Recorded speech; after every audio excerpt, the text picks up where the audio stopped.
All right. Uh, recap. Good idea. Let's go into the recap. Okay, well, we began our session with just Reuven this time. This time, him having been left by both of the former PCs, now NPCs, and even by Usma, left alone to rot in Low Bay. But eventually, after he had enough of it, he Reuven got angry, got sad, felt all types of emotions, and ran out into the Lobayan forest, where he eventually found the dryad Arya, I believe is her name. Oh, I believe I just someone rang the doorbell. I'll be back really quickly. Sorry. All right. Then I will be quickly grabbing something to drink.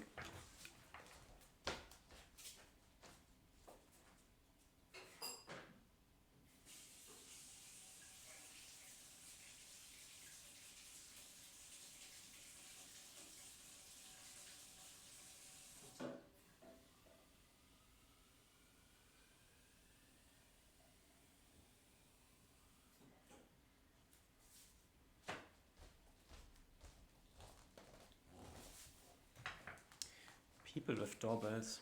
Crazy. Okay, I'm back. Sorry about that. Mm-hmm. Uh, well, after Reuven met Arya the Dryad, they had a nice and long chat for an evening, where Reuven kind of told her of his troubles and his negative emotions that were deep, swelling deep inside him. Mm-hmm. And after some timely guidance,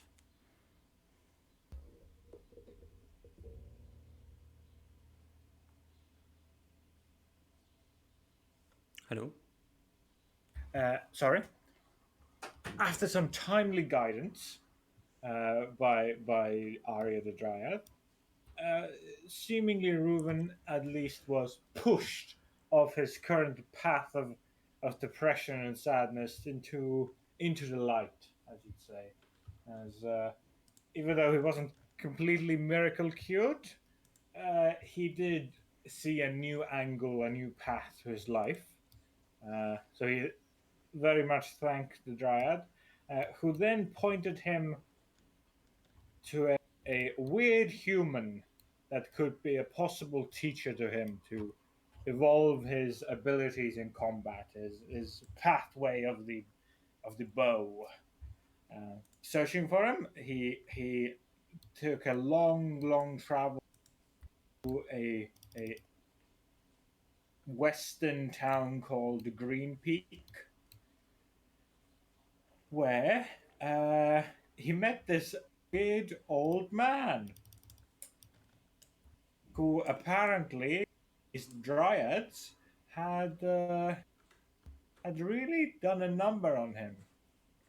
We're not sure exactly what happened, but it definitely wasn't just as Reuben was told that the nice young boy that was taught by these dryads, and there was more to it.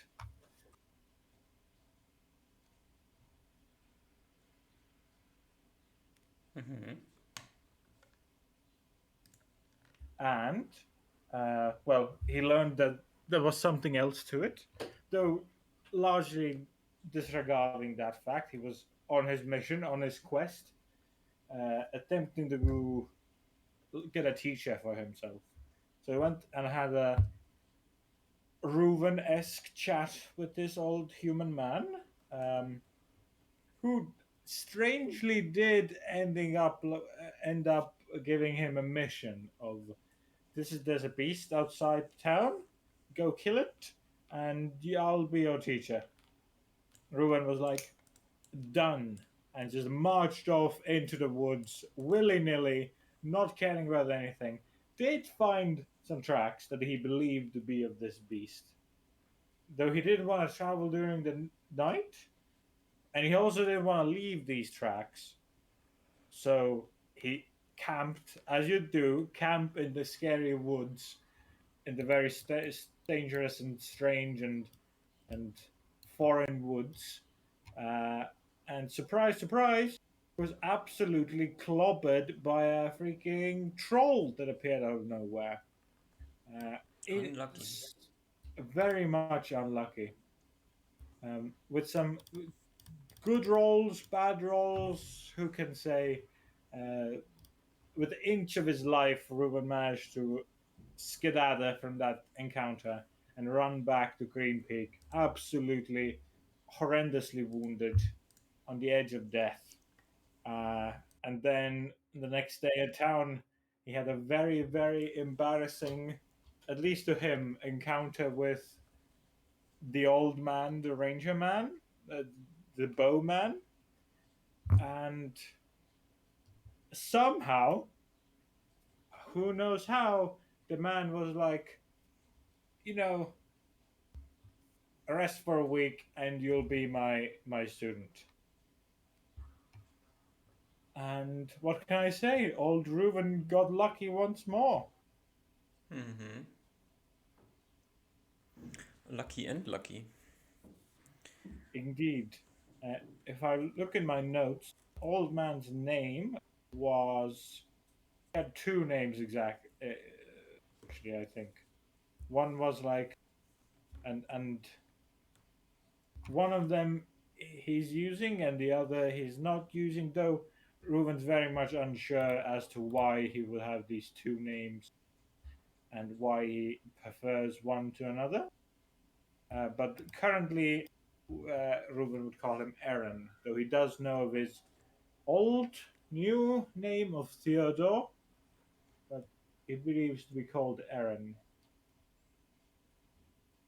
And All that's right. where we left off, Yeah, having that's where been we left off. told, yeah, about the possibility of being teached now.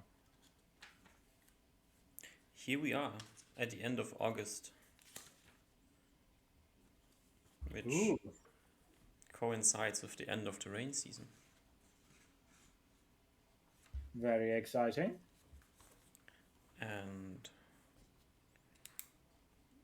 if you want, you can on this day head out to meet Aaron in his hunter's office. All right. I believe I took the week Yes, healing. you spend one Uh, week in care from the local chapel people and spend a bunch of money on them. yep, yep. Regained a bunch of hit points, and here we are. So even though Reuven's not quite fully, there's still a couple of like sore wounds, maybe a few like bandaged areas that are still slightly bleeding. Reuven absolutely discards that, and not wanting to miss this chance, Mm-hmm. right as the 7 days are up, goes to wherever he went before. Probably take some time to track it down again, Oh, it's easy but to find. eventually. It's uh, on the market square in the town, and it's the hunter's office. It has the emblem on it, so easy to see. Very good. Well, Reuven, with his cat not in tow, in his hood, hidden as always, rushes to this area. Probably with a brisk pace in the morning. Goes and probably politely attempts to knock on the door. Come in, doors open. With a creak, he like pokes his head in. Ah, Rufen. Bright and early. Come in. Reuven, not knowing any words to say at this occasion, just nods and walks up with his chest held up high and just like standing in front of his desk. So, you wanted to learn how to become a better archer, is it?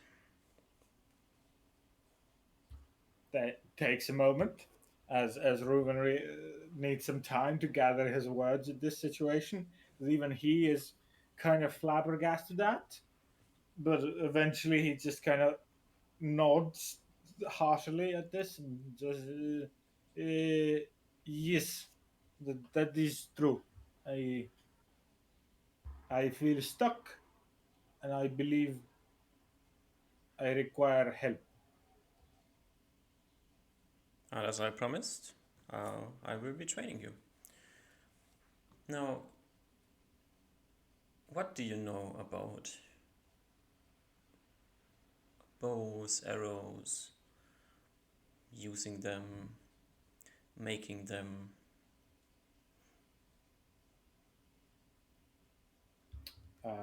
As Ruin slightly stutters, probably like grabs a hold of one of his arrows, fiddles around with it, and says, "I have, I have never made arrows.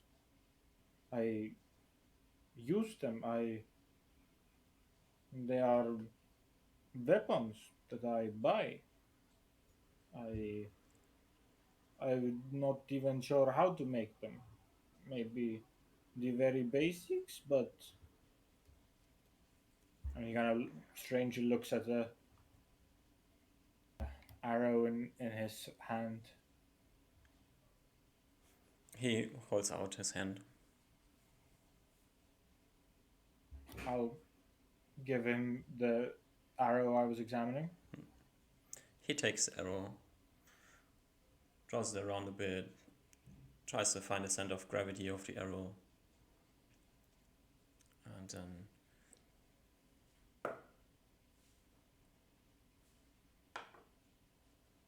breaks it in half.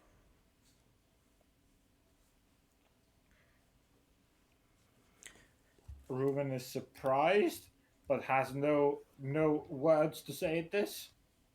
First lesson: the damage you cause, the wounds you inflict, they don't come from your bow. They come from your arrows. You only want to use arrows that are very well crafted and hit exactly as they're supposed to do and don't break when they hit the slightest type of resistance. He turns around and grabs one of the arrows out of his quiver, hands it to you. Look at this one. Reuben will do his absolute best to concentrate on this arrow. Yeah, you try your best to understand what recreate what he was doing with your arrow, and you don't really have any idea what's going on here. Oh yeah.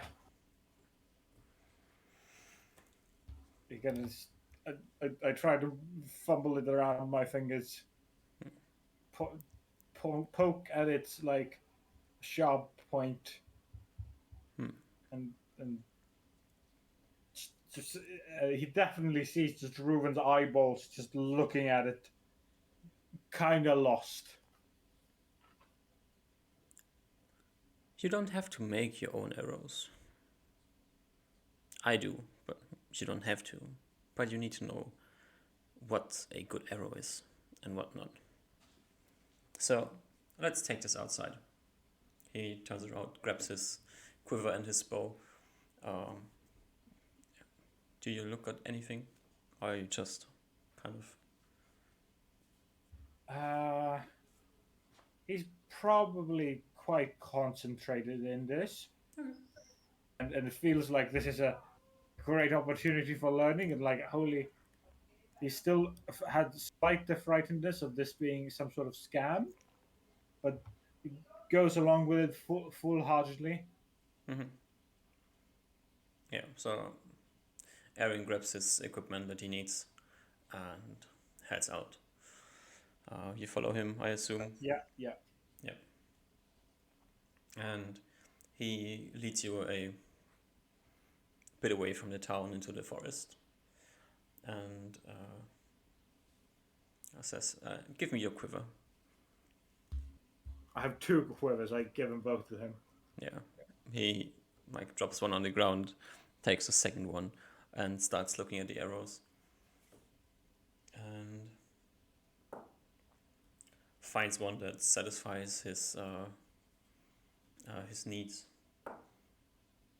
and gives it to you, and also gives him. You still have his own arrow in hand. Okay. He sticks the arrow on the ground, and oh no, he takes the arrow back from you and says, "Turn around." Reuven is very much unsure. This seems like very weird training that he's never done or even pictured anything like this, but he goes along with it, follows his instructions. The arrows would look too different. This doesn't work.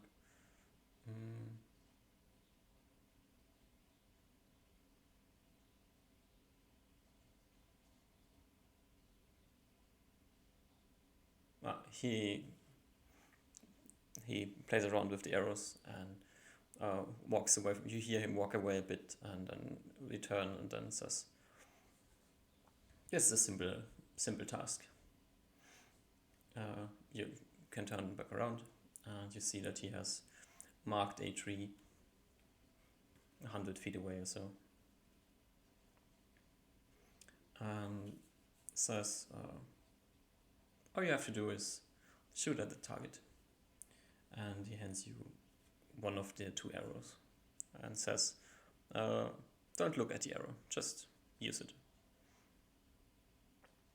And you can shoot both of the arrows. All right.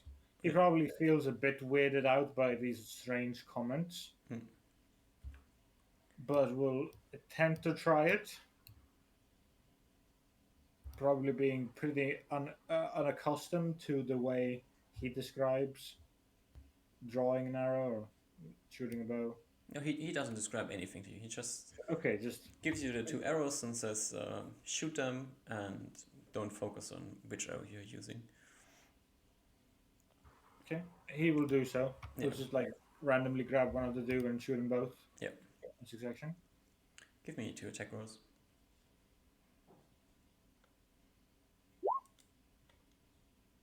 The first one is with a plus, so 12. Yeah. And the other one is very high. Yeah. So both of them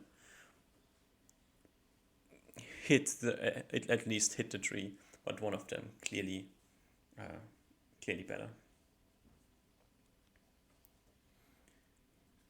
You see, Ruven,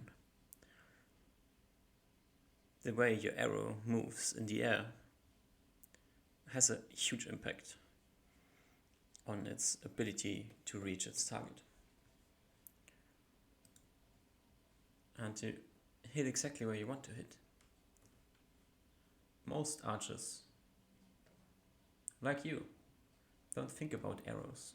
They think about their bow, maybe about the sinew of their bow, maybe about the type of arrow they're using. But the important thing is learning to pay attention to your specific arrow and know what your specific arrow does. So this will be the first thing that you need to learn. Finding good arrows.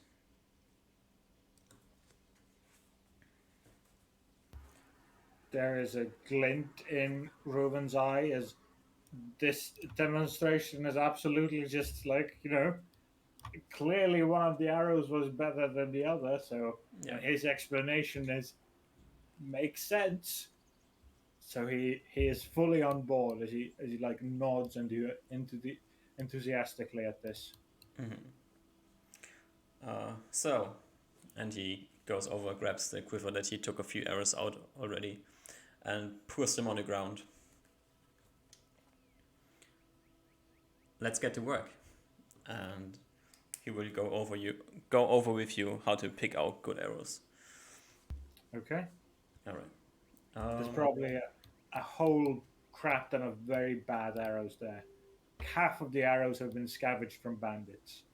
Yeah, and like about half of the arrows are gonna get thrown out. Yeah. Um, so that's gonna be like the first week of training is learning how to pick out good arrows. Okay. He Uh, probably Ruben probably might get slightly restless at this, as this isn't what he immediately thought of would be like shooting bows constantly. But I think Ruben would control himself essentially, and especially with the aura and like authority this teacher of his has emitted during mm, these training sessions. He very much feels like this could actually help him a lot, mm-hmm. and yeah, actually puts full thought into it. All right. So uh, give me a int and a wisdom check We'll to go with int first. find out like how good you are at this stuff. And then That's pretty good. that's 29 and 28. And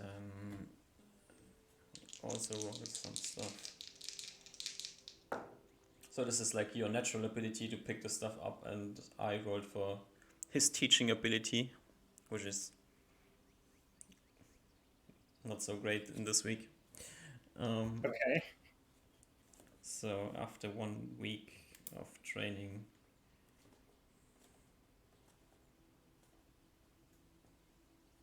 you will be at something something Ooh, for this. scales, charts. Yeah. Um, and he will be kind of pleased with your ability to pick this stuff up. Although you don't quite have it yet. Okay, so this is week 1. As we head into week 2. Also, this is like only light training and stuff. If you want, you can overnight heal back your hit points by getting like your wounds cleaned and stuff. Okay. Yeah. I So will just absolutely take that. throw out 4 more gold pieces for the rest of your missing hit points, and also you need to stay in the inn. So this would be what 3.5 gold as well for the inn Gotcha. and food. So yeah. What else can you learn from him? Let's see. Wait, This is like I'm the doing math. yeah. Okay. So after 1 week of trying to get you to understand like the importance of arrows and how to pick out good arrows, discern between good and bad arrows, he sees that you kind of have a understanding of what's going on, and is ready to get onto the second lesson, which will be more practical in nature. Okay. I All right. think especially with that 14 like, wisdom, willpower type deal, he's been very much honed in on this, actively trying to like absorb as much info as he can, even Yeah. though his teacher is kind of seemingly pretty out of it. Yeah. Bit meh. But yeah, happens. All right. So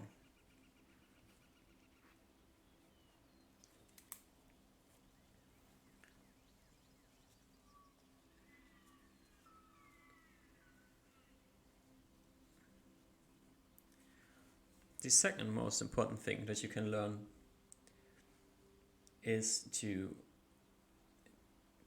be precise with predicting your enemies.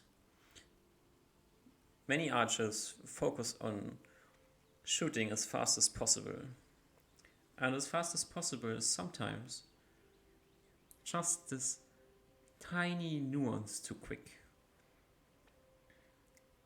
For this second part of the training, we will be heading out. You know, there's still the displacer beast roaming around, and from what I heard from you, we also have a troll roaming around. So we actually have work to do as well. This isn't all fun and games here. Are you ready to head back into the forest? It's probably gonna be a longer stay. I think Reuven is absolutely not put off by it. Either staying in the forest or even fighting against these foes do not phase him at this moment, as he is very much hyped up. Though he does have a slight frown, a slight worry. Uh, if we meet this troll again, how how do we defeat it? With fire? How do we get fire? I know how to deal with these problems. Trolls have two major weaknesses. One is fire, and the second one is acid. That's why any good hunter in troll infested territories always carries around both of these things. And he shows you that he has this. He has two vials full of acid and two vials of oil with him. Reuven is absolutely oh crap! Never even thought of that. It makes sense. It's genius. So he is very in his mind. He's very impressed by this as he enthusiastically nods along. The reason why you take both, by the way, is getting a fire going and having rain or whatever is always gonna be a bit problematic. That's why you need the acid. You use the acid first to stop the troll from regenerating. Maybe keep him down for a few more rounds, and then you get the fire to burn him to a crisp. You want to make sure that the troll is dead. Annoying little beasts that come running after you. And as you know, that's the last thing you want. There is a very much a shadow goes across Reuben's face as he remembers that, and he nods repeatedly. Alright. And he gets his stuff together and says it's time to head out. Pack lightly, we want to be moving quick. And be prepared to spend a week in the forests. I think there's like a shout of yes. He's not quite ready to call him teacher yet, but he does enthusiastically nod along. Alright. And off you go into the forest. This time do take some sort of sleeping thingies with me. Yeah. Off my horse. He also brings a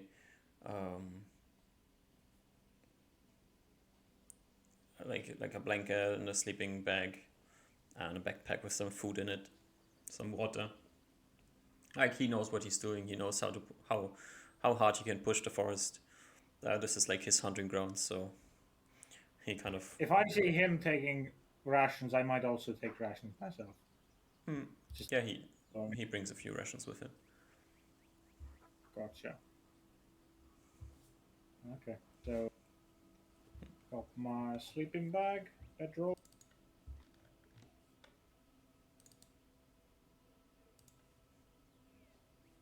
And buy some rations, I think. All right. but only very few. I'm quite confident in my ability to. Ruben actually doesn't think he needs, but just to be like a teacher, he Hmm. goes along with. We got buy some rations. Okay. So do you have on you what you bring into the forest? If I'll do a quick check to make sure I'm my backpack. Yeah,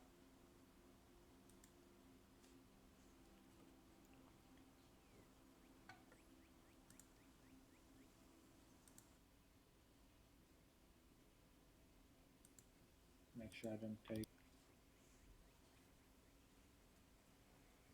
this off. I'll even take an hourglass. But that's essentially everything I own with me, All right. and just mark how many rations. I'll calculate it later, but I buy like 4 days of rations. Okay. And wait,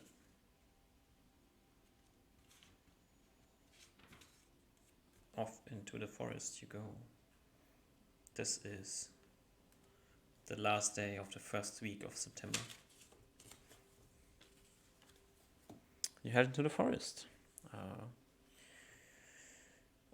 As you walk into the forest, you notice that he has his bow on his back at the moment.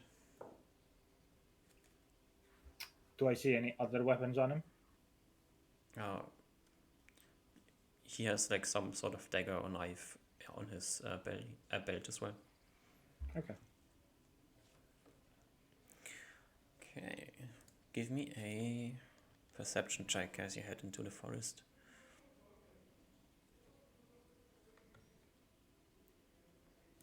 Okay.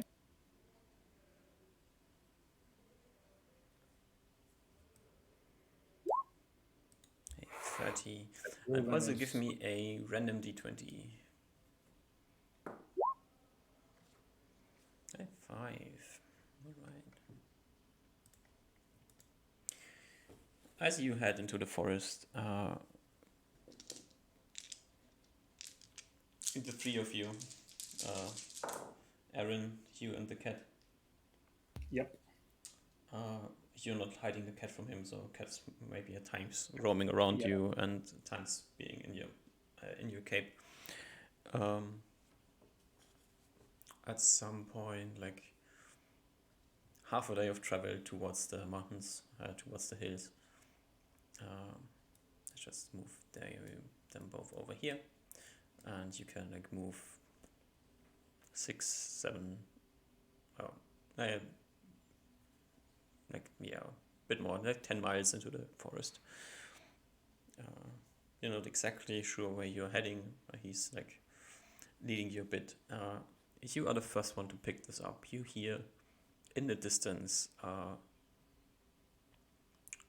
very slow but kind of loud, like getting louder footsteps.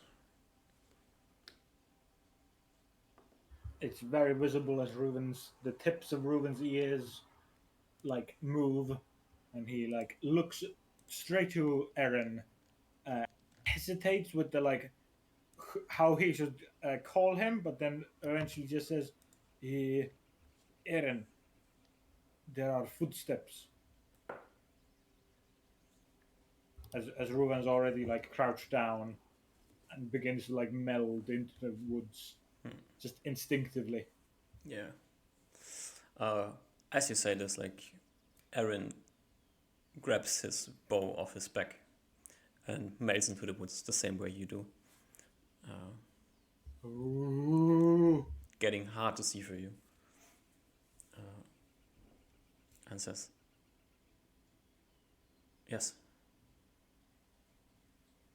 Well, you're the student. What are they? Ruben goes quiet that he attempts to put like his ear close to the ground to hear the footsteps more clearly, the tremors of the footsteps.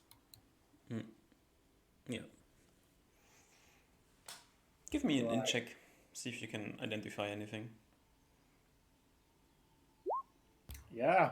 Ooh, yeah. From the sound that you can hear, like from the vibrations, must be bipedal creatures. Very heavy, probably very large because their steps are very slow.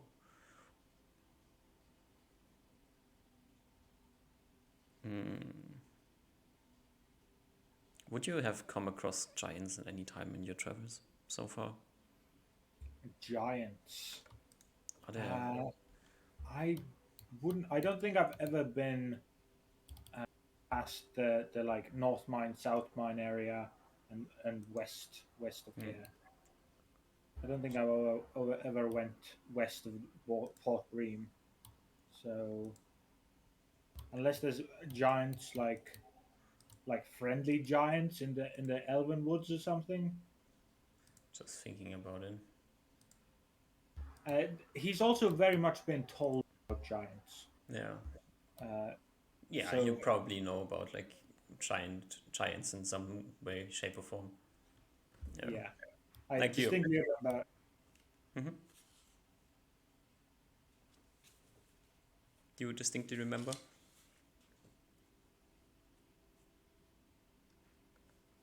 Yeah, I distinctly remember Reuven having discussions with giants with I think both Usma and the people he traveled here with, the caravan.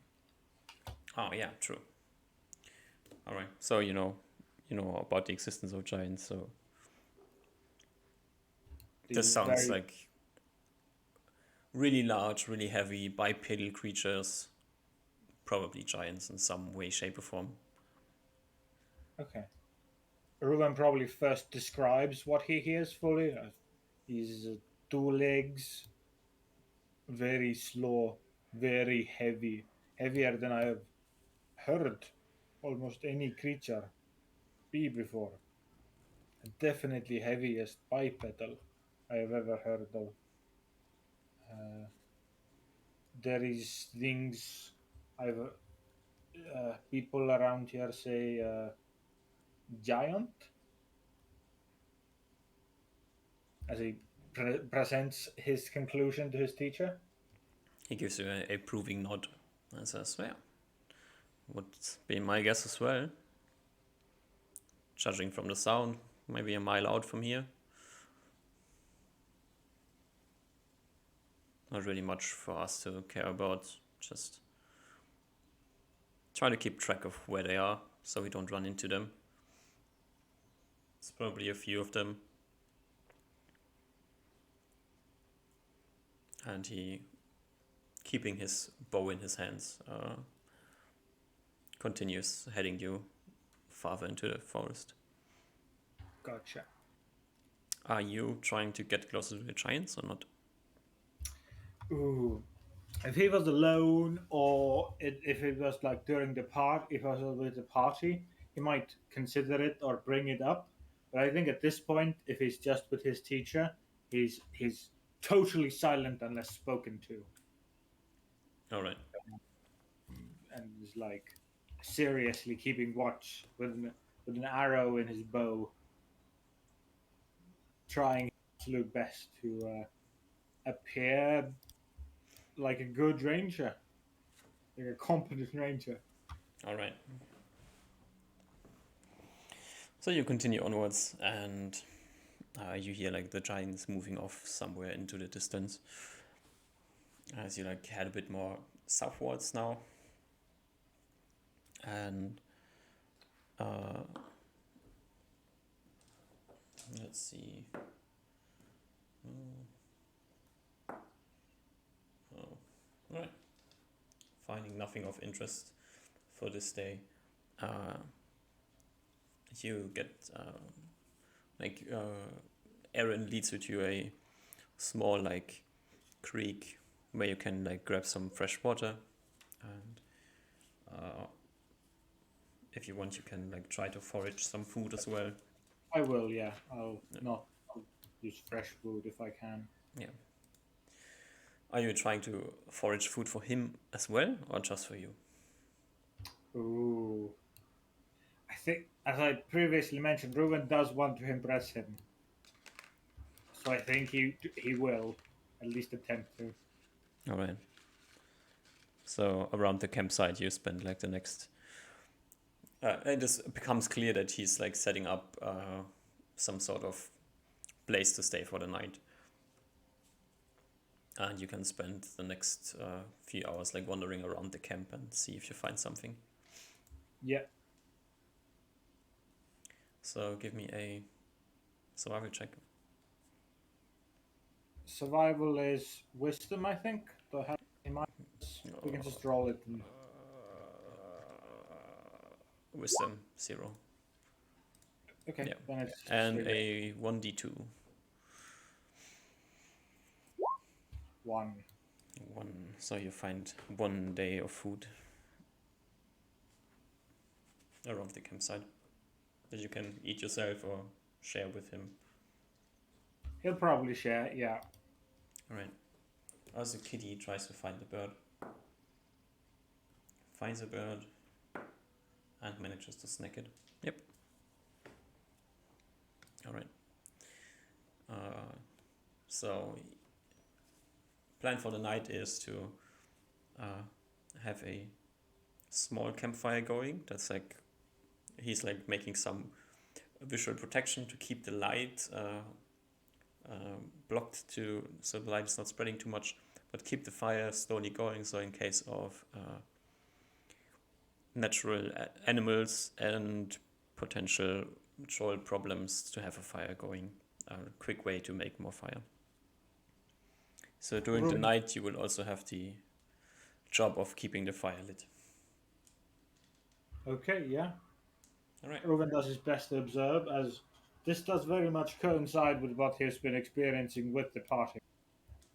Doing With fires. the major difference that this guy knows how to Yeah, and I think do this properly, so not everybody around him can see the fire. Yeah, yeah. Yeah, it's like this is his job, so he knows what he's doing. Yeah, he Reuven tries his best to learn any tricks or tips. Mm-hmm. Yeah. And then it's time to decide who takes first watch and who takes second watch. Any preferences? Reuven will probably volunteer to appear impressive. To take first watch or what? Yeah, take first watch. All right. He like puts one hand on your shoulder. You're like, what, 2 feet smaller than him? How tall are you? Yeah. He's 6'2", and you are 4 something. I'm 147 centimeters. I have it in centimeters, not feet. But I have my weight in pounds. This is all very confusing. Okay, so you're 5 something. 5, yeah, something. Not 5, 4'11". Whatever. You're good, like around 40 centimeters smaller than him. Yeah. He puts one hand on your shoulder and says, "Well, considering that I'm comparatively much older than you, I would really much like it if you took a longer watch. I need to sleep at least 6 hours." Reuven just nods. All right. Don't wake me up if there's normal stuff going on. Wake me up if there's crazy stuff going on. Okay? Yes, I will do. Then good night. And he like picks a spot somewhere under a tree, a little bit protected from the weather, protected from the wind. Also only good to see from 2 sides instead of 4 sides, and goes to sleep, trusting in your ability to keep him safe. First night, Reuven kills his teacher by accident. By accident. What? He's Maybe. there. His bow is like leaning against the tree. His quiver's on the ground. What are you doing? Reuven's probably much more energetic than he is normally. Even though he's done this like tens, hundreds of times now, traveling with the party, keeping watch. even tending to a fire, he's done. Mm-hmm. Uh, but still, it's very much feeling like his first time doing it. And he's stomping around, looking around, always trying to do head on a swivel, always keeping around, Mm-hmm. look around, very much not as calm as he would be normally. Okay. So you're taking a close look into the close area around you. Yeah. All right. Then give me a perception check. 24. 24. Let's see. Would these creatures be wandering around there?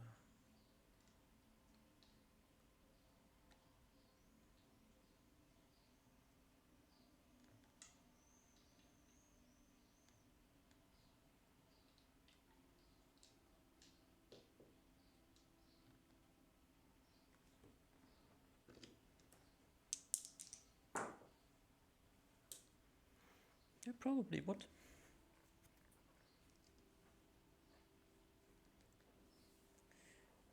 Okay. So after being awake for a few hours, you hear something moving in the distance.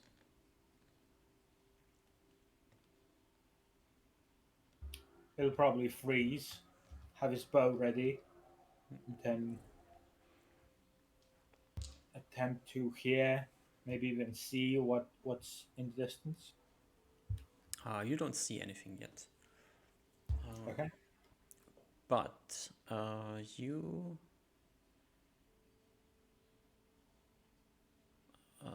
My mind is not working today. Um, you start hearing something more than like the first thing you hear is like something like a branch snapping or something, like a loud noise, and then you pay attention for a few more moments, and then you hear like s- still far enough away that you can't see it, but you hear some sort of uh, language. Probably you hear different voices talking back and forth. Sounds like some creatures are talking with each other. Uh, Reuven, very much, maybe even too much, taking heed of his teacher's words and doesn't want to wake him if this isn't serious. Mm. So he'll instead uh, go into his, wood stealth and attempt to go closer to these words and then to see what's happening. All right. As you like get closer to the sound of the voices, you also start to seeing like some flickering lights. By now, you can clearly hear that there's a few creatures talking with each other. By now, you have heard three distinct, different voices. Can I, especially with my familiarity with goblins, Mm-hmm. does it sound like goblin language? No. Ooh, okay, not very good. Uh, I think Reuven's going to uh, he's going to have his cat ready to jump back and wake up the teacher, but he wants to wait slightly and see what they are first before making that decision. And trusting in his just stealth abilities, Mm-hmm. will walk forward until he can see them.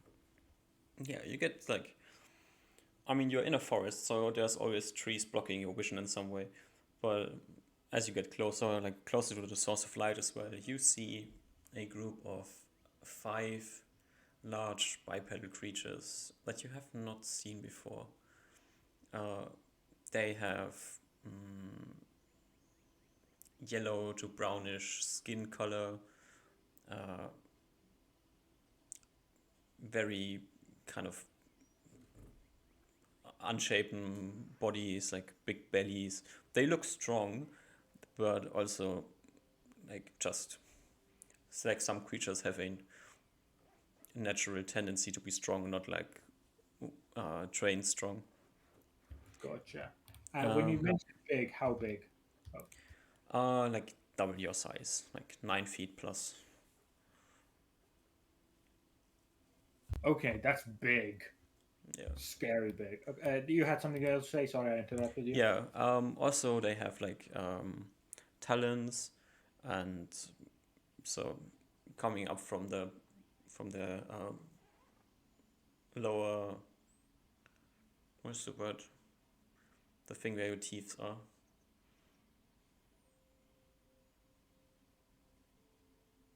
Uh, like uh, teeth, like the uh, fangs, or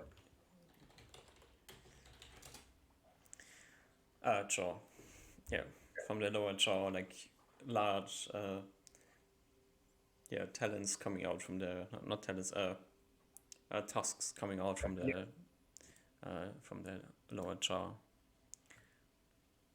Do Um, they seem to they be? have some clothes on, like some random animal hides stitched together in some way. They are not carrying weapons, as you can for what you can see. Do they seem to be straight going towards our direction? Oh no, they're heading like diagonally to your camp at the moment. Okay. The estimate is Remember, that they would miss the camp by 100 to 200 feet. which means the campfire would already be very visible. Uh, Okay. Potentially they could see it, but then again they have their torches lit, so it's hard to see things in the distance when you have your torches on. Gotcha. Uh, I think Reuven will move back to the camp Hmm. and maybe even slightly use something to cover the fire, or like just block the light slightly, Okay. and then just wait and keep his ears peeled. Hmm. Give me a non-proficient fire building check. I think that's half wisdom.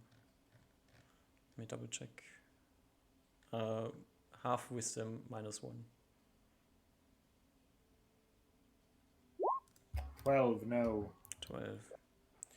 Right, let's see if this is bad what you do or not. Yeah, doesn't really matter too much.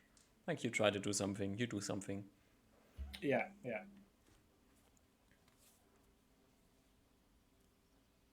And then you just wait in the camp. Uh, I believe so. I might send Kitty to. Actually, I'll do it myself. I'll just have Kitty near me and ready to rush back to the camp if they see us. But Reuven's gonna just like be on like the edge of camp, more or less, slightly away from camp. Yeah, I guess if he's covered in the fire, he can't do that actually. Then, right? I mean, you have to go back to the camp and do something with the fire, and then you could head back out again. Okay, yeah, yeah. Then I attempt that. I'll like stay at near the edge out of the camp, Hmm. and then like keep an eye, keep an ear out for these guys. If they, because he believes it'd be very visible, very, he'd be able to hear it if these guys see us or want to go towards our direction. Hmm. He'll just wait. Hmm. Yeah, you see it that they're getting like tangentially closer to the camp. So they're not heading in a direction, but they're like as I said, diagonally to the camp. Gotcha.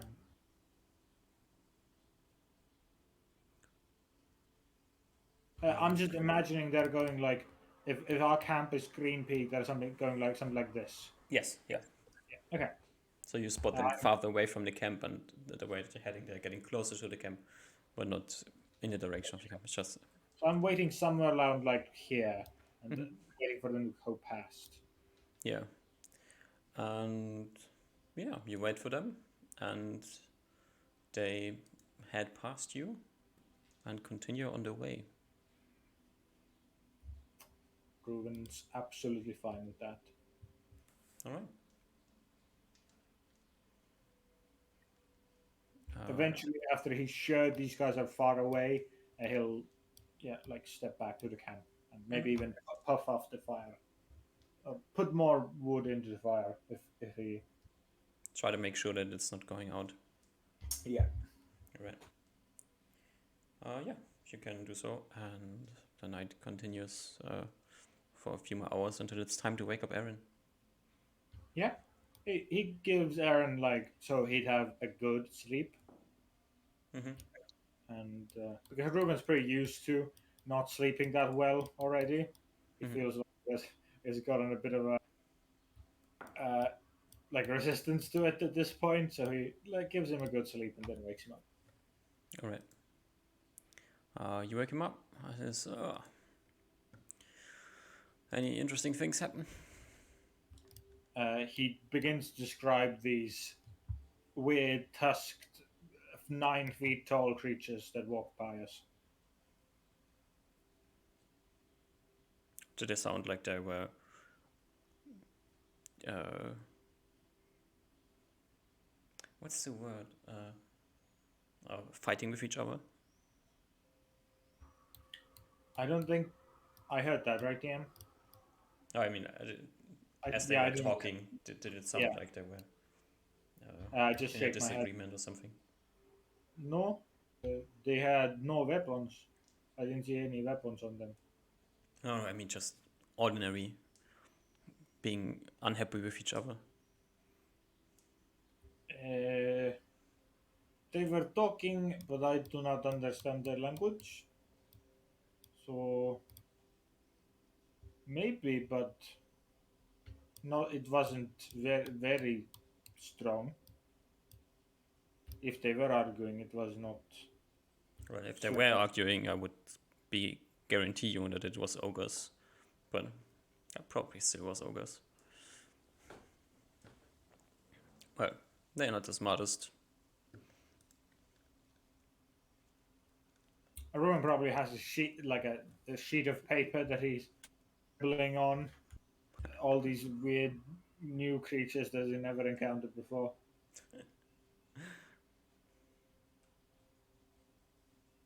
All right. Well, my time. Uh, Try to get some sleep.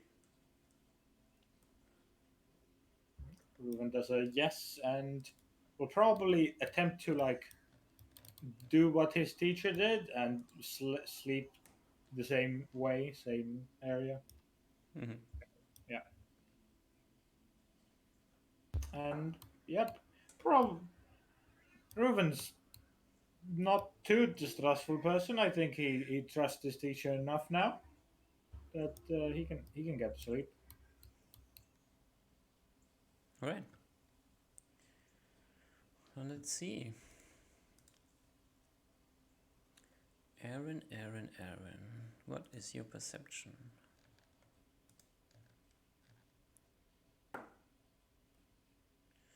All right. You're a creature of the forest. What is your perception?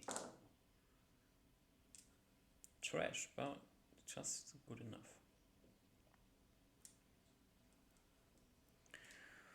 All right. Okay. This is gonna be fun. Let me just check if I have something.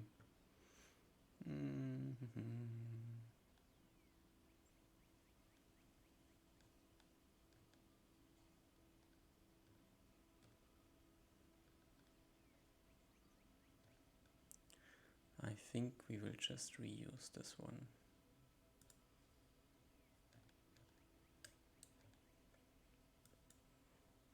Let's just delete all this stuff. I As believe when previous before we actually get combat or something, we can clear up. I can wear my leather armor during sleep, right? But I can't yes, wear my shield. you, My it's a my buck. buckler. You only have the buckler like s- either in your hand or like just loosely attached to your forearm. Okay. Then I have both of them equipped. All right. I think Okay. sleeping with the buckler is probably really uncomfortable, so Okay. Yeah. probably have Then the buckler on the ground next to you or something. yeah. Yeah. Like it's like lightly tied to my arm, something, Yeah. so I don't forget it. But it like dangles. All right. Ba-da-da-da-da. Once again, please ignore the road. There's no road. Okay. And let's make your tokens appropriately sized. I guess I was maybe sleeping in the same spot he was, so like in the corner here, Yeah, the back. So most of my back is covered. yeah. And here we have a small torchlight. Do you have your vision set correctly? I don't think so. I see nothing. You see nothing. That's bad. I see. I think what I previously saw, but it's all gray still. Okay. Night. What? Wait. Should I restart roll 20? No, that's a problem on my end.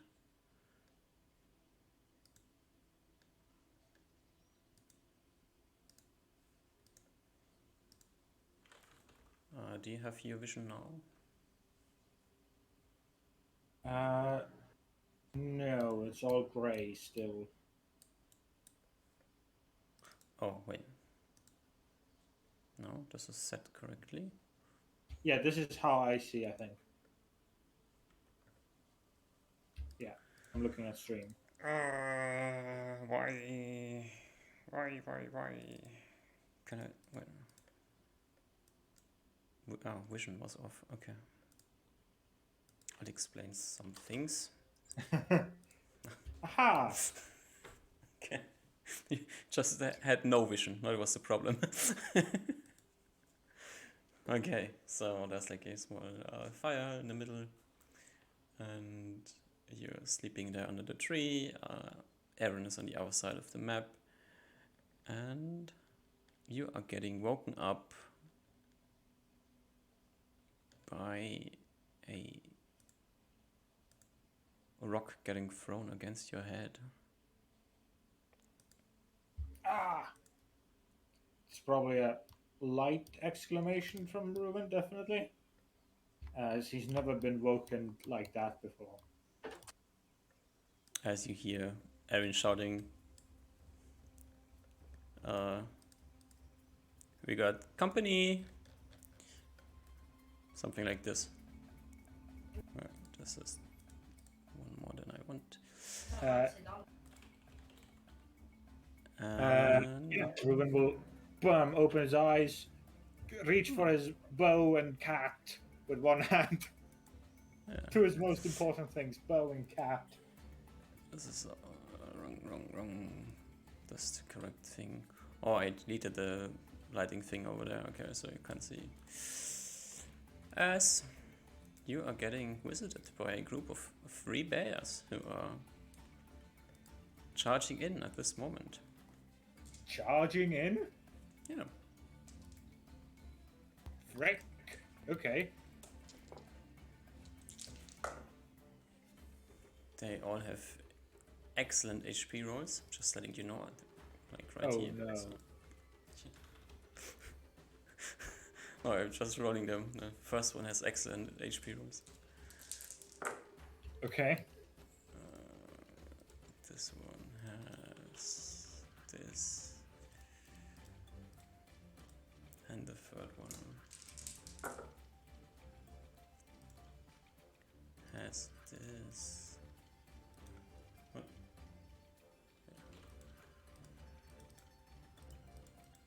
Alright. It is time to roll initiative. They are large creatures.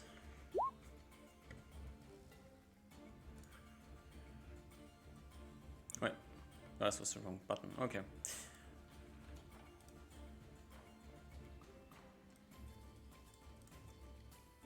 He rolls initiative as well. Oh shit, that was. Hmm? I think that was an expensive kitty. That's actually 7 for expensive kitty. Yeah. I don't think I'm at least definitely not the first round. I'm definitely not telling Kitty to go big because I don't even know what the danger is. So Yes. Kitty's a 7. Not good. This is me.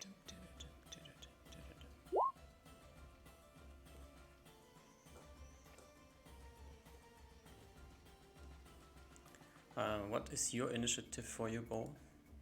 5. 5, okay.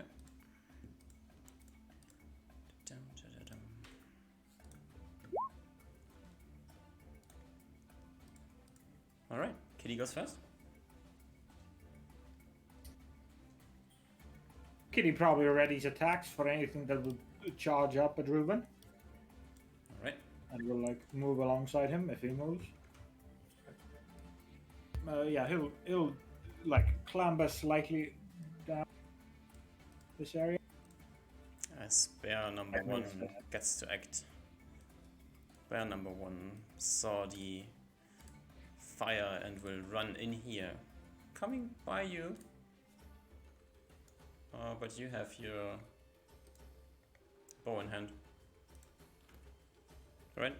Yeah, I do have my bow in hand. Yeah, I was readying initiative with bow. Alright. And without being able to see Aaron before getting too close, he can't charge him, so Unlucky Bear will move up to Aaron and try to eat him in the next round. As it's Aaron's turn, Aaron will point blank fire into the face of the bear. Holy fire. Wait, 25, which is a hit. And That is 11 damage to the bear. And it's bear number 2's turn, who will kind of do the same thing and also try to get here. Also not being able to charge because not being able to see in the dark. As at the same time, it's your turn as well. coolio. I'm like just out of point blank range. I'm assuming I'll have to make my like. That's you have to move if you want to get into point blank. Yeah. Yeah. I think I will have to move. Yeah, it'll be better. So I'll take my move and shoot at the end of the round. Right. Kitty's still near me, ready in attacks if anything goes against me. All right. As bear number 3 will kind of do the same thing, coming around here, encircling Aaron. As it's time for second attacks, which Yeah, Aaron so will me. go first. Shoot another arrow in the face of the bear. Hit him again.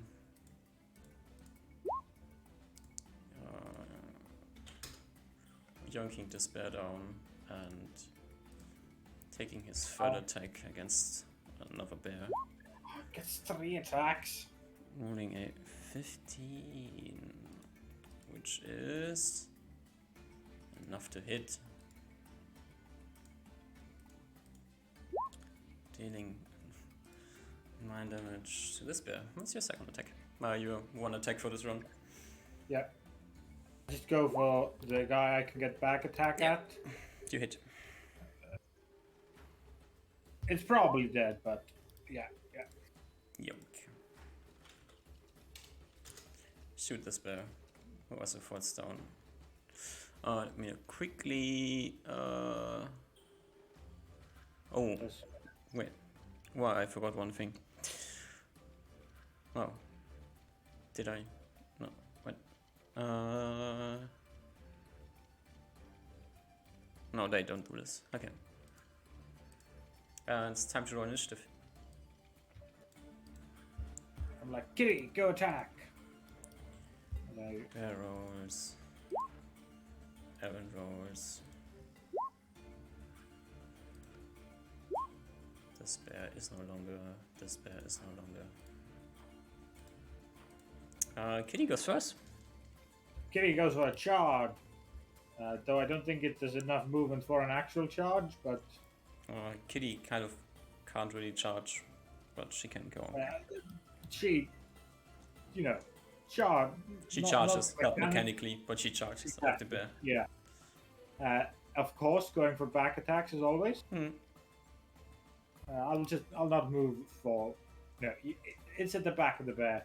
I'm gonna 3 times. First is bite. Miss hit. Okay. 1 damage. For 1 damage, clawing the bear into his back paw as Aaron takes his turn and will point blank again the bear in his face. Hit him once again for 10 damage. And it's your turn. Okay, if I now need to move another 5 feet. Do I have to do movement for that? Yes.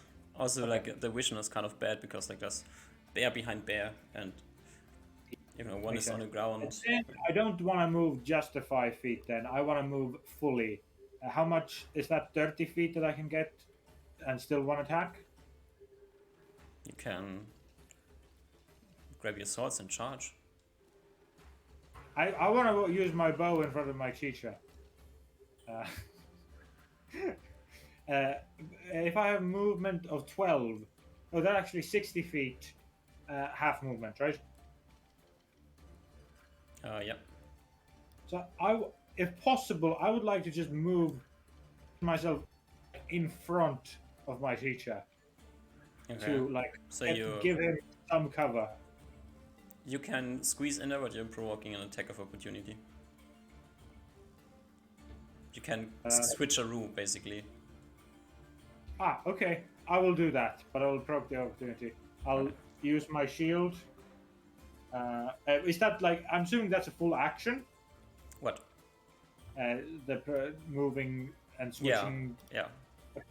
Then, because I'm not attacking at all this round, I'm just gonna full shield up to get an extra +1 AC. Alright. You try your best not to get hit by the bear, who, as you swipe in there, trying to protect your teacher, hits you with his paw for a 9 or 10 or 11, something like this. Yeah. Doinking onto your shield, which makes no sound, but he did anyways. And the bear turn comes around and the bear is angry. The bear will take all of his 3 attacks trying to eat you. His first, a paw, missing you. The second one, also missing you. And then he goes in for the bite, trying to bite your head off. With a 13 modified 16. Ooh, I think it just barely misses. I have 3 armor, 3 dex, that's 16. 1 from magic shield, 1 from normal shield. That's 18. Right. The bear bites into your shield, hitting his nose at the shield, and Aaron, getting slightly kicked out of the way, takes his 2 end of the round attacks. The first one, a natural 19, critting the bear for 15 damage. Utterly destroying the bear. Blowing it up. Basically, yeah, blowing the bear up into pieces. As the arrow straight into his face. The bear was just trying to bite you and recoiled from hitting his snout on your shield. And with his mouth open, gets an arrow shot into his mouth, impaling into his brain. He falls over backwards. And the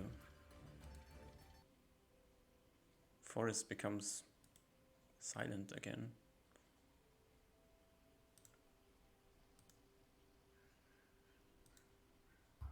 Ruben probably first turns, make sure Kitty's okay, then turns to see if his teacher is okay. Teacher's okay, Kitty's okay. The bears are definitely not okay. As Aaron, like, cool as he is, looks at the bears on the ground, takes out his dagger, makes sure that they don't continue suffering.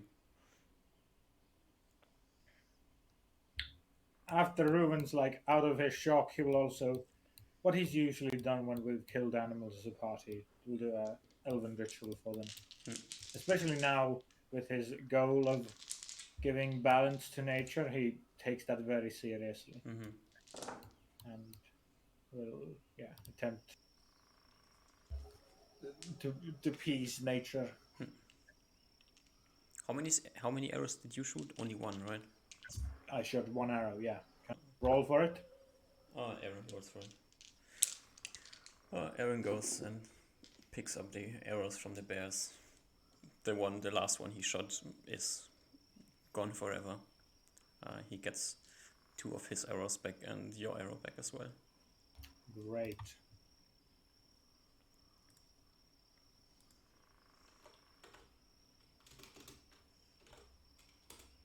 I'd probably look at teacher to see what he would want to do now. The one thing you notice instantly is that he is uh, double checking the arrows to make sure if the arrowheads are still usable, which one of them is, and pockets the arrowhead.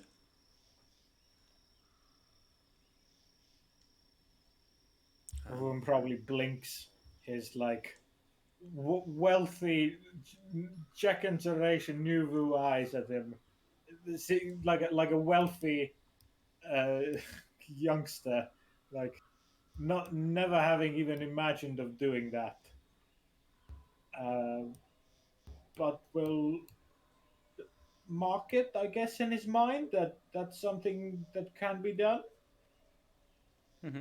as he had never even imagined of doing that. But yeah, Yeah, and then he looks at the bears and says, "Well,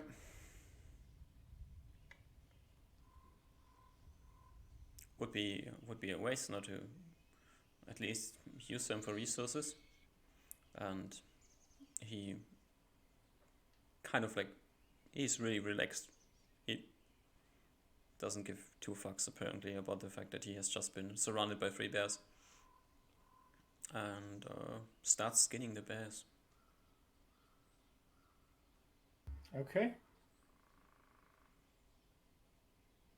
After like a few minutes of skinning the first bear, he looks up at you and says, "Well, still time for you to catch a few hours of sleep." Ruben probably like shakes himself out of the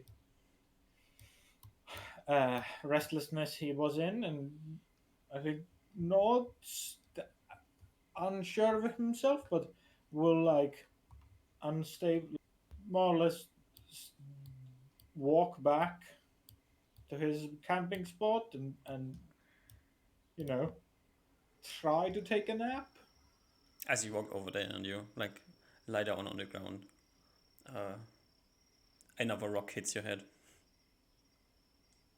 I look back, very confused this time. Dude, didn't you just a week ago get attacked by a troll in this forest? Yes. Should 3 dead we? bears? I'm skinning them because I want to use the resources. We're gonna take some things for bait, but if anything is close, they will know that shit is going on here. Keep your wits about you. Keep an eye out. Very flabbergasted and surprised, confused at the situation. He kind of just like nods, okay, and will like climb up this tree to get a good vantage point of the whole clearing, and will just keep an eye out. You're here to learn. Don't forget this. I will be testing you.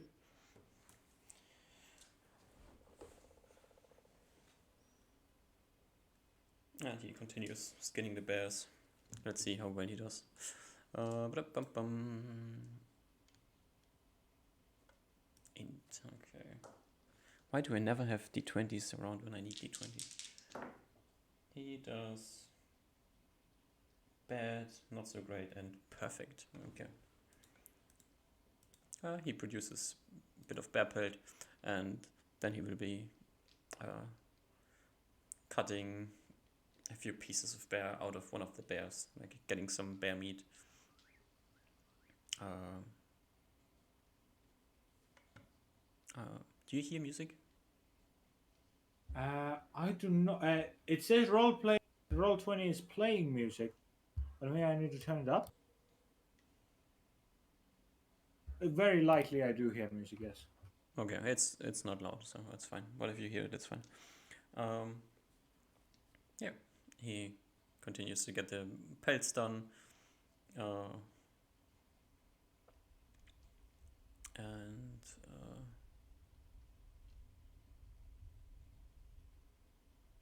rolls them. He didn't really think this through. I just, yeah. He's not going back to town, so what is he going to do with the pelts? Reuven will probably offer to carry them. It's not about carrying them. He looks at a creek and will find a spot that he can memorize and start like digging a shallow hole into the ground where he will bury them for now. You can help him if you want to. I feel like he was already tricked by his teacher's like confusing wording, so he maintains his current position up in the tree and like it keeps on a lookout. All right. So after like an hour or so, he's done with this, and he will say, "Well, it's time to get moving. Don't want to hang around at the places with dead animals. All the scavengers will be here sometime soon." Reuven will jump down the tree, quiet, will pick up the cat and just nod. Okay. The cat was like secretly snacking on one of the bears. I think that's fine. Okay. Yeah. You head off. Did he like take the like bear flesh as well then for He like bait? he took some of the flesh. Yes. Okay. He has like the flesh packed into a piece of leather that he has in his backpack, and is taking this. So you head into the dark. It's still night. You head into the dark, away from the campfire, and after trekking through the forest silently for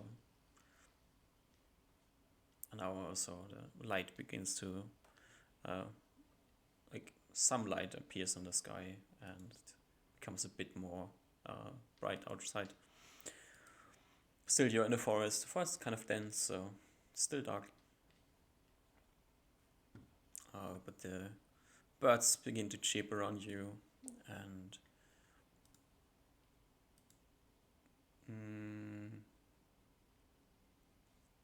the sound of the day arrives.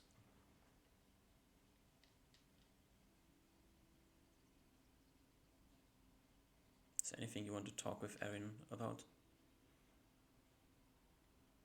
Ooh. After a good while of a few hours of silence, and the light does come back, I think eventually Reuven will ask about the bait that Aaron mentioned and how how he plans to do that? Well, both the creatures we are after are carnivores, or at least eat meat. Uh, the troll will smell it from quite a distance and will get close to it, at which point we can ambush him. And for the displacer beast, I mean, we will have to find some sort of tracks and then try to work from there. Displacer beasts kind of vicious creatures. Don't know if the bait will work so well with them. They hunt for sports more than they hunt for food. But drawing it closer might be still a possibility with bait.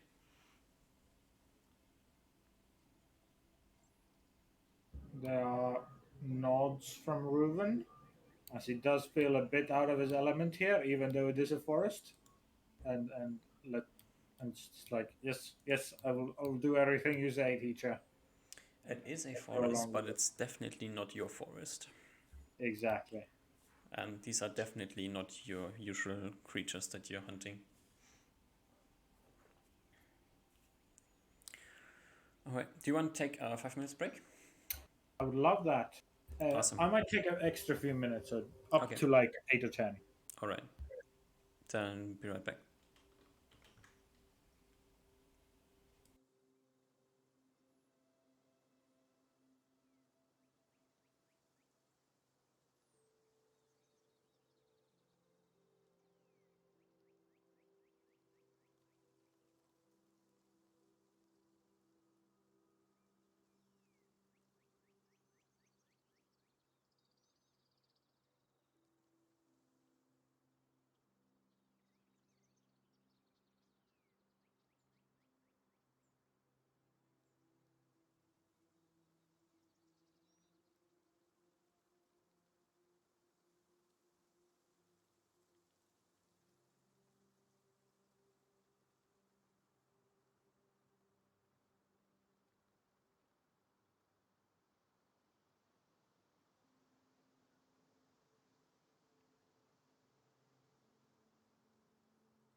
No, he's not.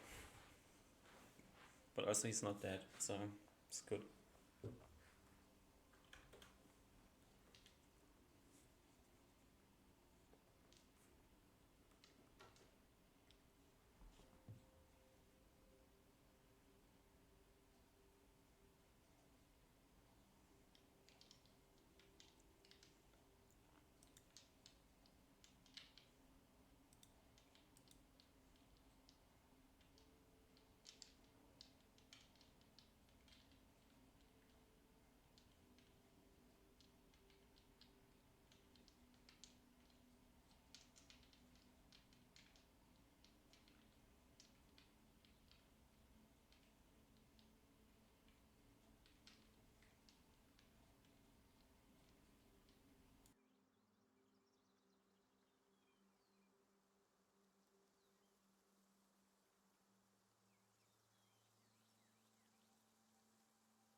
Okay, I'm back.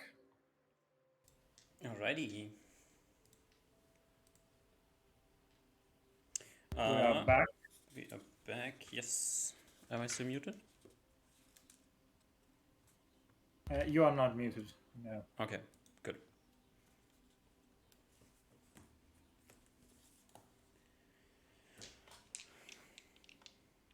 Okay.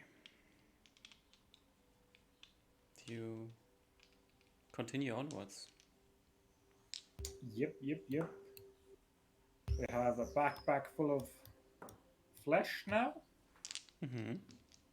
and I want to see if teacher is like now looking for trap, or he's still going full like walk in some certain direction. So you went a bit like down here, and now you're heading more towards the hills, like straight eastwards. And Gotcha. uh, like this is like where you're heading in the morning. And after a while, uh, he will say, "I think we are deep enough into the territory that we can start to circle around, see if you find something." Ruben will put on a serious game face and nod. Yeah. So I assume you are looking for tracks as well. Yeah. Yeah. So you're going into tracking mode. He's going into some sort of tracking mode. So you're moving slower and looking for whatever's going on. Um, Give me a tracking check. I think that's just a D20 in this Yes. modifiers. Yeah. Let's see even if there's a need. Okay. Okay. That's 4, not 5, 6, 7. Oh, 4, 5, 6, 7. Man, how does your wisdom is also in there? So bad. 14. 14. Uh, Usually we've done that I need a low roll for this. yeah.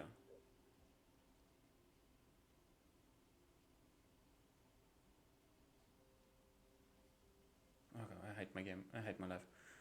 So it would be 40 usually. So this and then something something and something something and something something something, and then we arrive at anything that is higher than 4.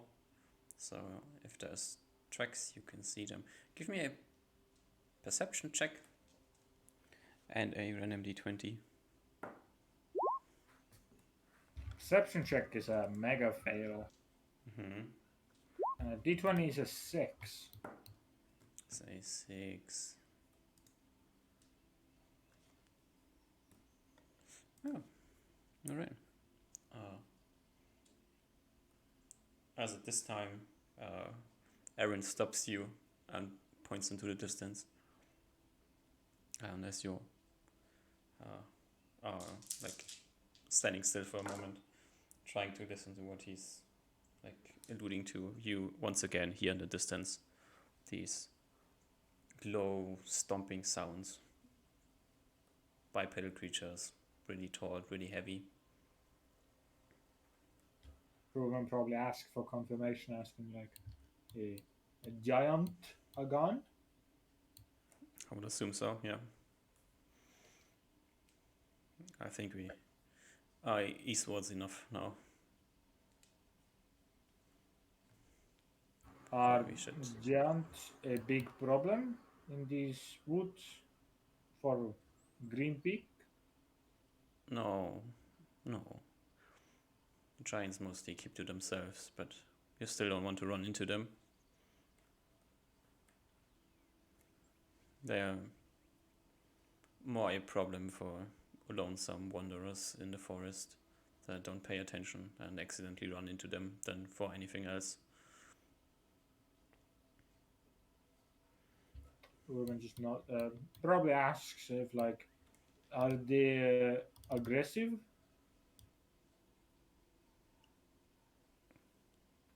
Well, compared to Displacer Beast, no. compared to a troll, no. If you run into them and they are hungry or have nothing else to do, will they eat you? Probably yes.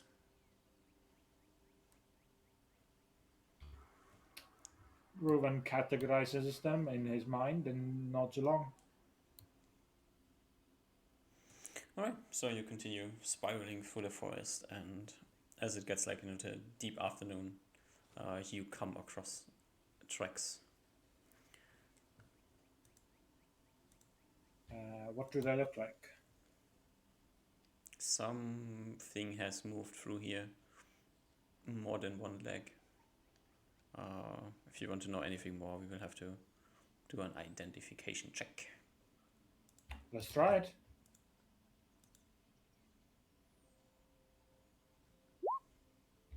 I think that's good. That's good enough. So, what do you get from this? You get...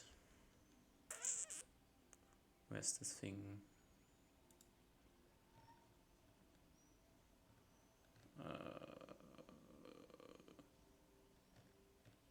Wait, no, this is completely the wrong thing. Why is this so hard to find all the time? Special tracking modifiers. Here we are. You get general type of creature and specific type of creature and where it was heading. So All of the things. all of the things. This I mean, you never have seen tracks of a displacer beast before, but you can identify that this creature has 6 legs, is about the size you would expect from a displacer beast from what the descriptions you have gotten, and is moving like light-footed, and it was heading northwards. I probably wave over my teacher. Something between a day, 1.5 days ago. Gotcha. This general range.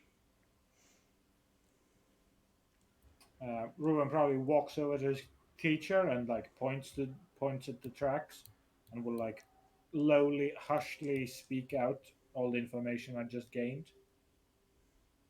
He comes over, looks at them, and says, "Yeah, this definitely looks like the right tracks." So, northwards, you're saying? There seems to be like a giddy, like, ooh, he's asking me for confirmation, and like Ruben nods. Yes, I am quite You're positive?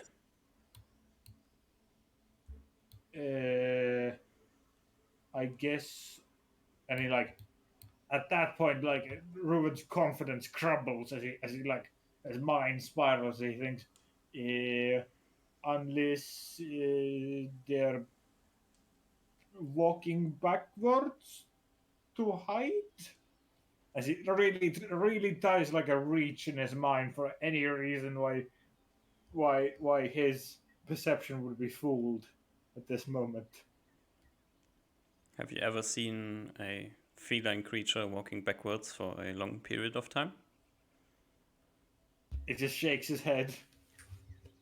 So, we're positive it's heading northwards? There's like a hesitant nod from Reuben.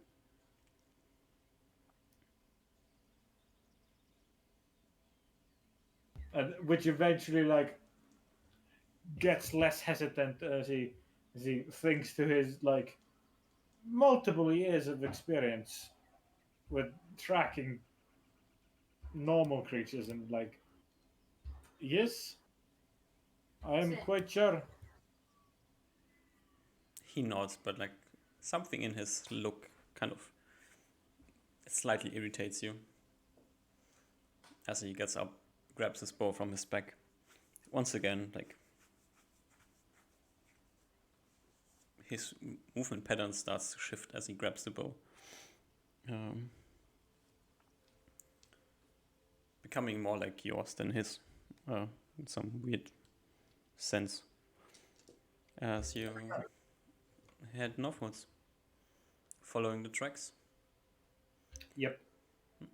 You follow them for the next few hours until it's slowly getting dark, which is for you not too much of a problem. I mean, you have infravision, you see in the dark pretty decent. He doesn't. And he will ask you, like, what do you think? How far away is this creature? How long have we traveled? A few hours. And more or less, it's still like a good day away, right? Or would that it still be a day old tracks? You have come, like, you follow these tracks, and at some point, uh, they're not like continuously walking in one direction, you know. The story that you like fabricate in your head, like, I give you descriptions and you decide what you do with them. At some point, the tracks are getting like uh, bit circular, like the creatures moving in the same spot for a small period of time. You see that it probably laid down there and then continued later again. Like there's like a set of tracks that's leading into the spot, and then a set of tracks that's leading out of the spot. Uh, Out of the spot, the tracks seem to be much fresher than into the spot. You're guessing they definitely must have been in the last 24 hours. So you have As Ruben thinks. You have anything else? Isaac, you have gotten more closer than 3 hours. Gotcha. Ruben kind of just looks to his teacher and now, in a thoughtful expression, goes, "I, I think we are still quite few hours away. Maybe not full day away anymore, but quite a few hours still. We might be able to find this place our beast's nest or home during the night. Though I am unsure if we should fight it during the night. I do not think it'd be a great idea. Mm, they they don't have nests out here. This is a roaming displacer beast, probably looking for a mate or something. Out to hunt for fun. I don't know why. I don't understand these creatures too well, but they don't live here. They come here for hunting.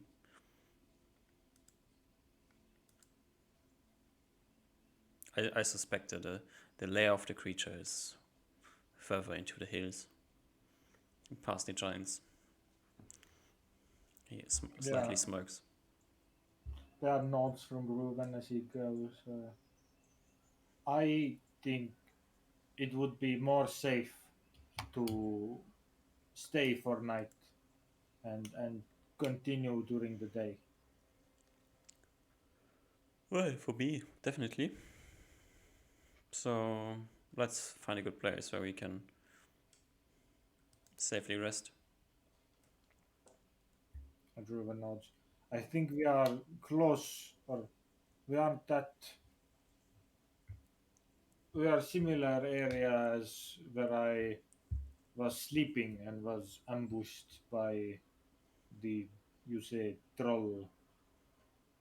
So, as there's a slight shudder through Reuben's chest, but we should find good place. You think we should set up the bait and make sure the droid doesn't come to eat us? I I think there's like a epiphany in Reuben's mind. It's like, yes, that would make sense. We will probably hear it coming quite far away. It was quite loud. All right. And he goes Like you're looking for a spot to like where you can kind of safely camp, a good spot where you can like hide a small fire, and he finds something that satisfies his needs, and then he starts looking for a good visual distance, a place where he can see like at least 90 feet into the distance without any obstructions from trees, and sets up the bait.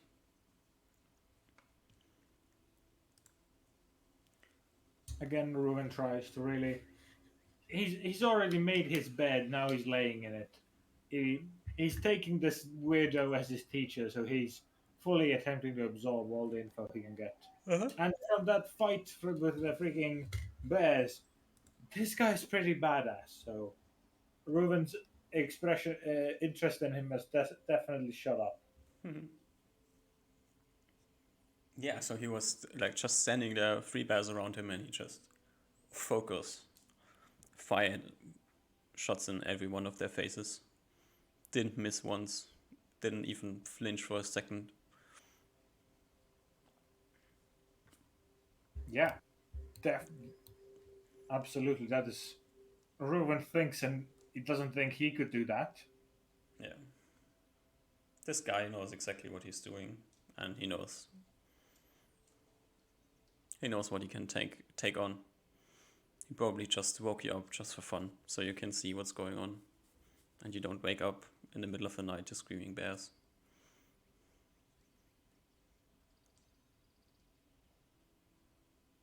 Maybe just a theory. Yeah, Yeah. that would make sense. All right. So, we offer to take first watch again, or do you take second watch? I think he offers again as a polite gesture. All right. Uh, so, uh, this time he will tell you to wake him up a bit earlier because you didn't really get any sleep last night, and so he's like he accepts that you take the first watch, but he tells you also to wake him up early enough so you can get enough sleep as well. As we head into night, let's switch to night music again.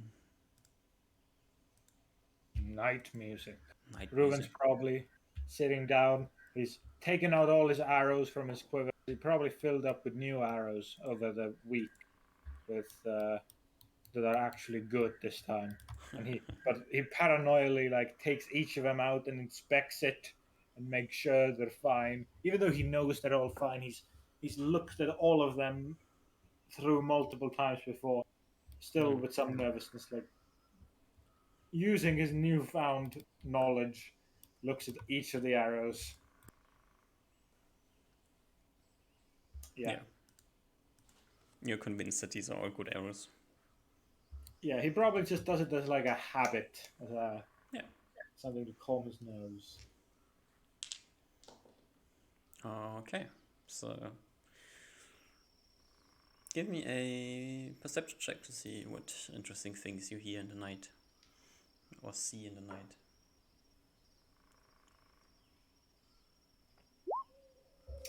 Bam! Nat 20. You hear everything, you see everything.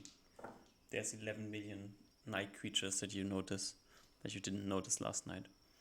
Bugs, insects, there's small bats in the air.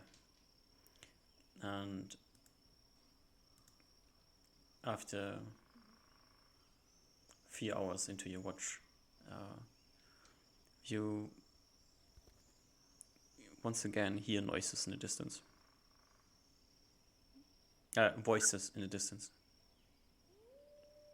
Voices in the distance. Mm-hmm. Uh,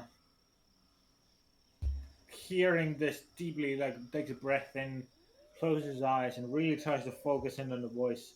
Does it seem familiar? Like the same one he heard last night? Yes. Uh, I think hoping that the interaction will go the same as before. Uh, he's gonna lightly step away from camp, tell Kitty to stay at camp, and if I shout to wake up teacher, Mm-hmm. and then by himself go stealthily direction of the voice Uh-huh. to make sure they aren't coming towards us. Yeah.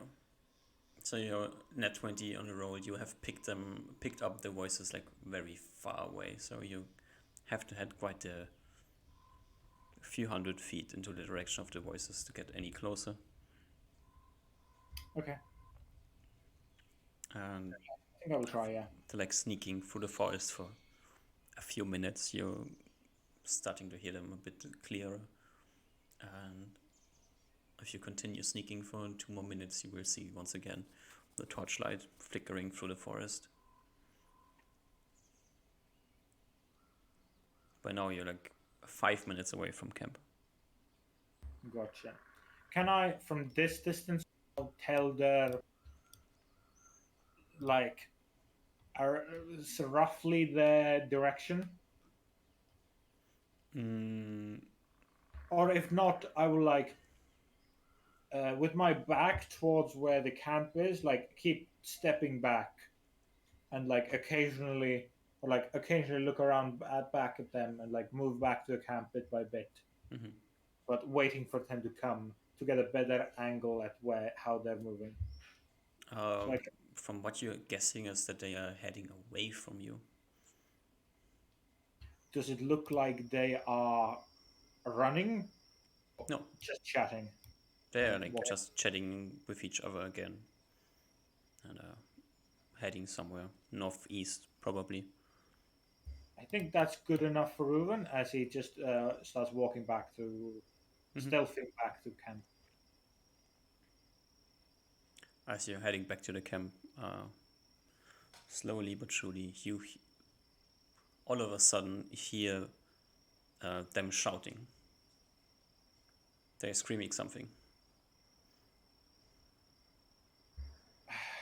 Reuven will keep on moving back to base.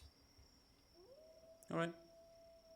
You hear a few more screams, and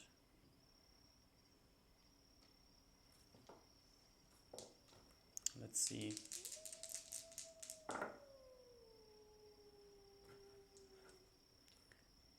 Then you are you heading? You're still like walking backwards, kind of. And no, with a determined stealthy, like as fast as I can go stealthily Hmm. to back to base. Okay, so you're not looking what they are doing And now. not anymore. I Okay. completely. I don't ignore them. I still hear, but Mm-hmm. I'm using most of my focus to get back to base safely. Mm-hmm.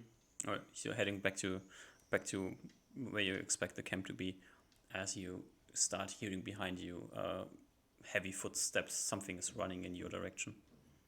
I will start running as well, and I will do a shout in, assuming that I've been running in direction of the camp, so I should be closer now.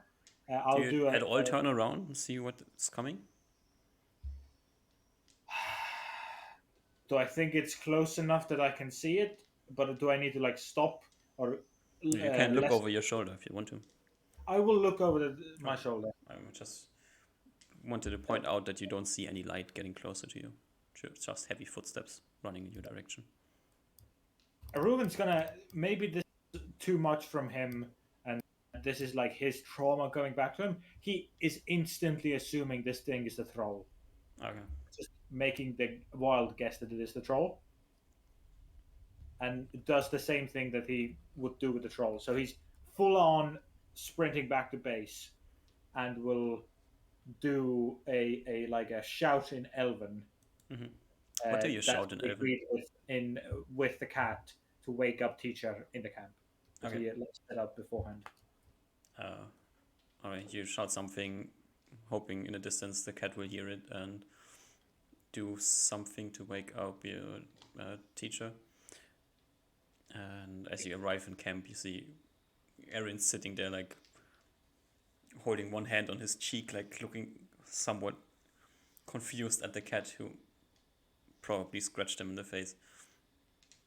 He sees you.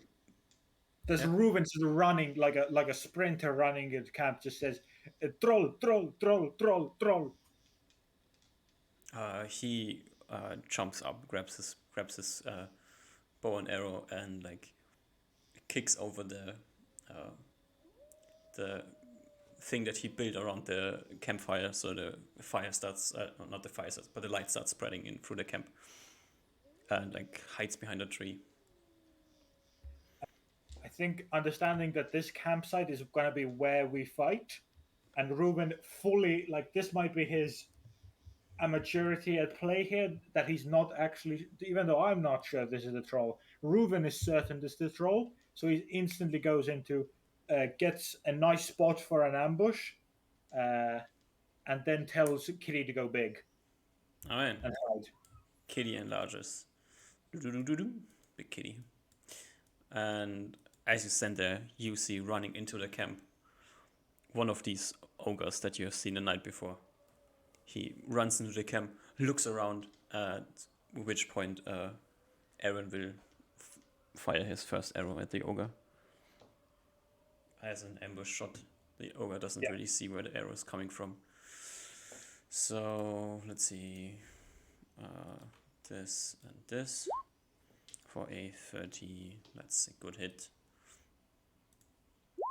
Dealing 4 damage against the ogre, who has.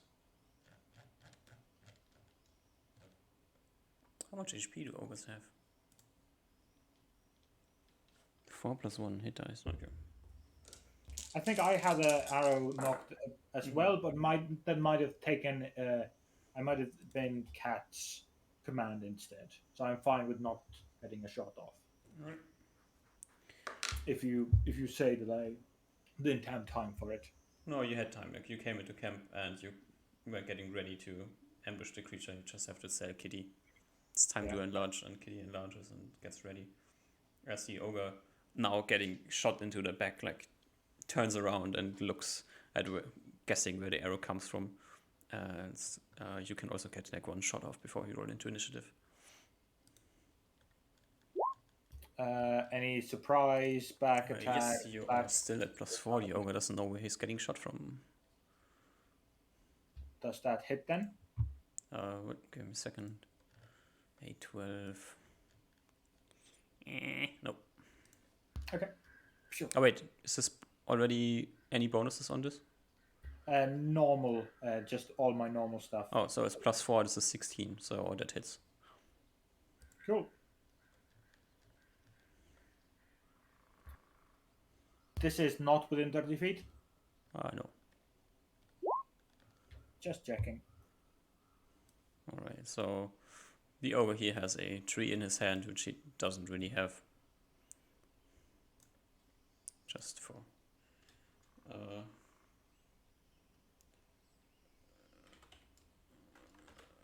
let's just quickly set this HP to what's supposed to be. And this. Alright. Yeah. Alright, so over here, you're hiding behind a tree, he's hiding behind a tree, Kitty is hiding next to you, and it's time for initiative. As, yep, just roll initiative.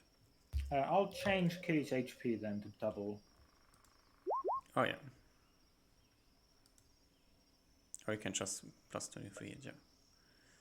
Oh, right, that makes much more sense.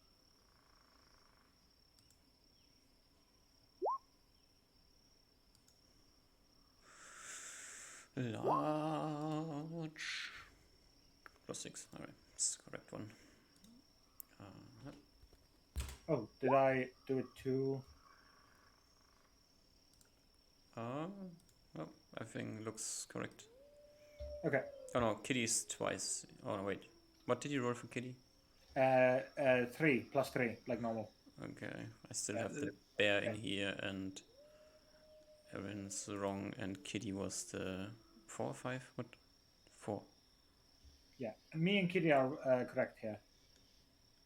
Well, you're twice in the initiative. Oh, I don't see that. Oh, okay. Okay. Yeah. Alright. Perfect. But now you are correct in initiative, I think. Kitty goes first. Kitty goes, I think, with normal positioning, like hides in a tree next to Reuven to, if anything, just jumps at Reuven. Mhm. Kitty will jump on them and have ready attacks. All right. Next up is Aaron, who will take his shot. Uh, no more surprise, so just normal shot, which is a hit for 6 damage. As the ogre a bit into the night and rolls something and turns around and bolts into the dark.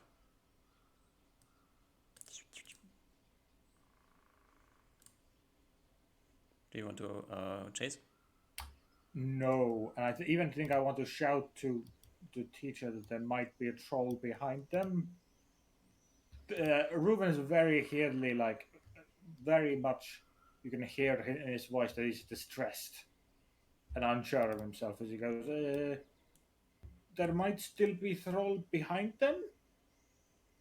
Then he attempts to Like like, Aaron yeah, like raises one hand, like assuming that you can see him. Like he can't see you, but yeah, he yeah. assumes that you can see him. Like raises one hand, like signaling you to be silent. As you hear like the footsteps like running away a bit from you, and then hear some very obnoxious sound of something like just impaling something, like gruesome sound, like you hear the ogre screaming in the distance, and then you start like hearing like the sounds of something ripping apart flesh.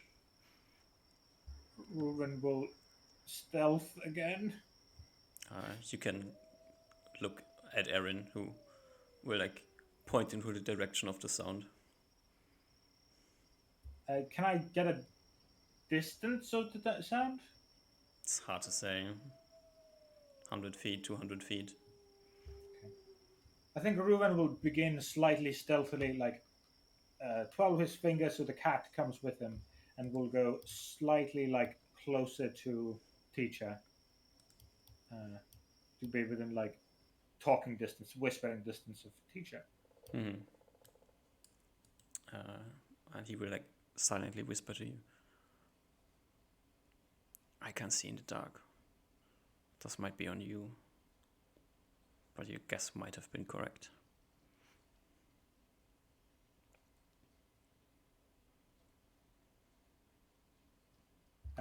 I think he just Reuben says probably starts off with a nod, but then knowing that his teacher might be in complete darkness, just gonna says yes. Uh, I will slightly go forward to investigate. All right. You head forward and Yeah, very slowly, yeah. very methodically. All right. Continue into the dark of the night. You come across the gruesome picture of a troll, D troll, who knows exactly, like ripping apart the ogre on the ground. Uh, what's the distance of where the camp and I'm assuming the camp is where teacher is, Oh and I no, just went you out of both camp. walked uh, into the dark. Like he came with you. Okay, he came with me. Okay, Yeah. You are now like you can see this from 60 feet away. gotcha. So teacher and Kitty are right behind me, and I stop them and turn around and like very silently attempt to whisper, teacher, and describe what I'm seeing with a very semi-even scared voice in Ruben. He describes the gruesomeness of what's happening.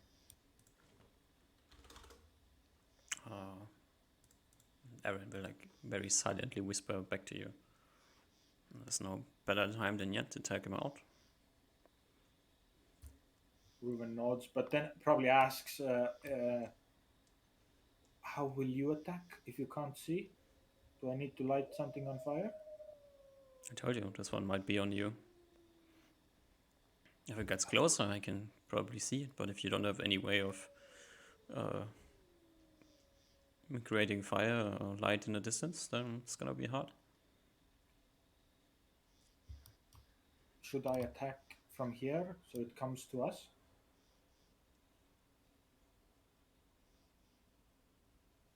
Probably the best guess we have. Ruven nods, gives a few seconds of time for his teacher to prepare himself. He like steps a bit away from you, once again like hiding behind a tree, with good cover on you, and readies the arrow. As Ruven will go like angrily a bit away from teacher, but so if the troll would be in melee with me, he'd be also within 30 feet of teacher, so I'm not too far from teacher. All right. And then I have Kitty get a preparing like attack if something comes towards running towards me. I silently attempt to draw my bow as anger fills my eyes at this fucking thing. All right. And you will get. Let's see. Your first shot off as the troll surprised. You are an elf, right? You give negatives on surprise checks. Is this correct? I do. There is a thing of like if there is a non-elf, if there are elves, party members that aren't elves near me or half elves, but maybe this guy counts as a half elf.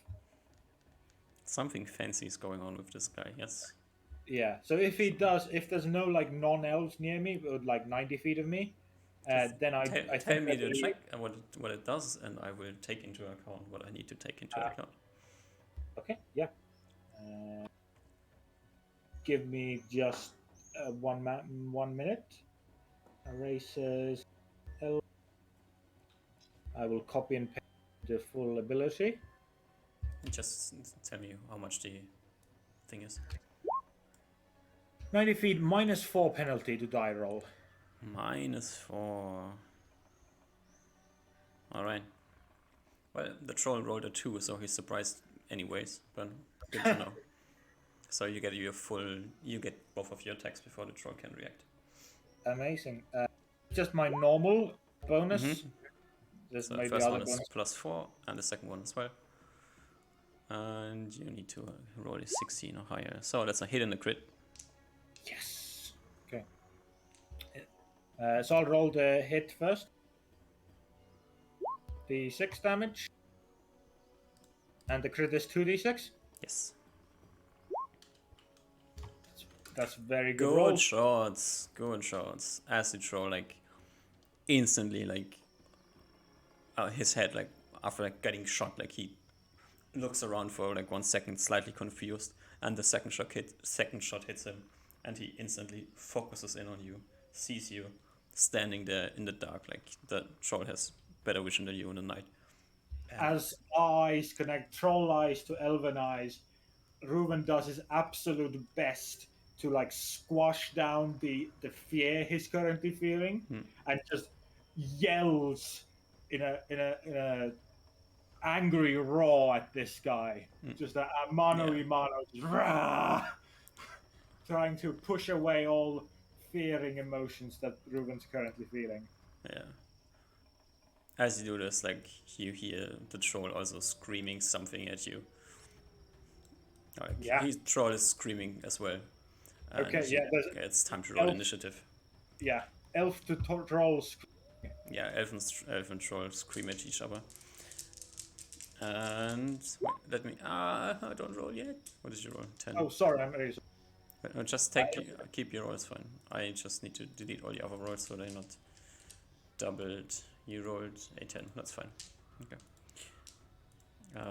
Aaron is covering you, so he doesn't get an initiative. I don't think Cat also needs. Cat is readied within like Yeah, 5 feet in front of me I to bounce just everything. give But her an initiative roll because if her ready attack triggers before her turn comes, then she gets like she's readied from last turn. yeah, Uh, that's a good point. Same Yeah. with Aaron. He's not covering. He's has a prepared attack to the first thing that enters his thing, so he needs to roll as well. Yeah. Unlucky for him that he's rolled bad on his initiative. It's good for him. And the troll rolls. Right.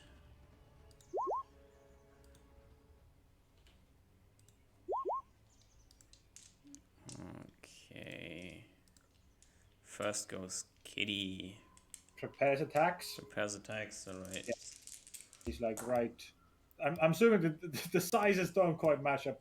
No, Maybe no. something like here Yeah. on a tree, ready to surprise a fucker. Awesome. Dum-dum-dum-dum-dum. Dum-dum-dum-dum-dum. Just Maybe when she moves, knowing it's a troll, having attacked it before, moving to an area where she would instantly get back attack. oh, yeah, she's like hiding a bit away from you and trying to ambush the troll once he runs in. And it's your turn. It's a shot. A 16. 16 hits 5 damage. for 5 points of damage. As the troll comes around, like he's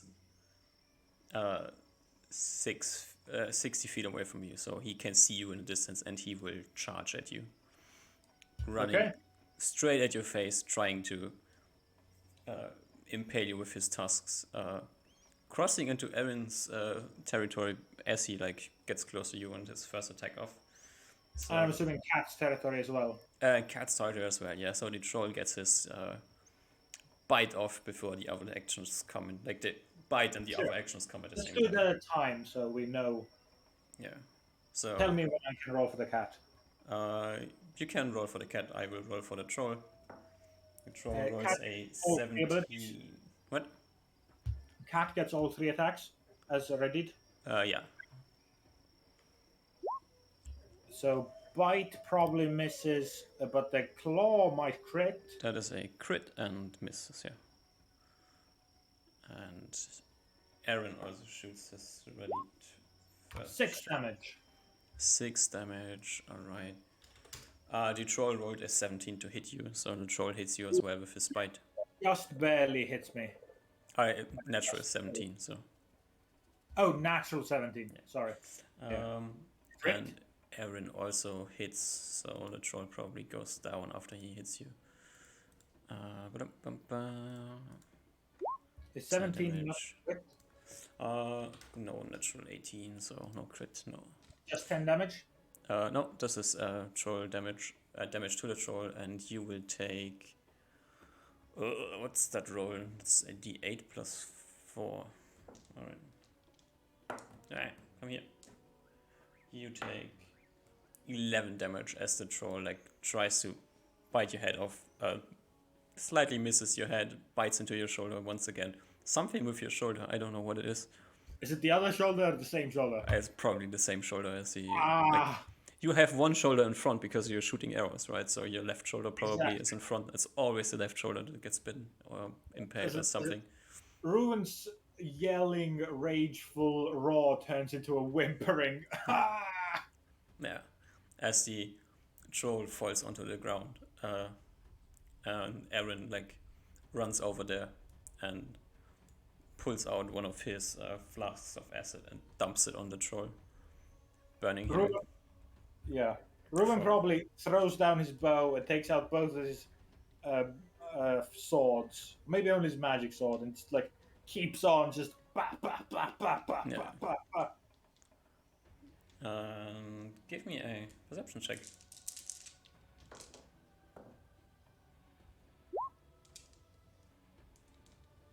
And as you like stepping into this, and at the same time, you and Aaron hear a second trollish scream in the distance. I think As you can see a troll charging in your direction. There's two? As you say, like, shout out this. There's two. In which language do you shout this out? In common, probably. In common. I said it in an accent. As you say, there's two. Like, Aaron instantly, like, jumps off from the troll, disappears behind his tree, and is ready to do the same thing again. As Yeah. we roll into initiative. Okay. I gave the troll a few good hits. I looked down. Is it? Did we get the acid off at least? Yeah. Okay. I will pick up my bow again. Tell Kitty and Elvin to hide again. And yeah, repeat. What is Kitty's wisdom?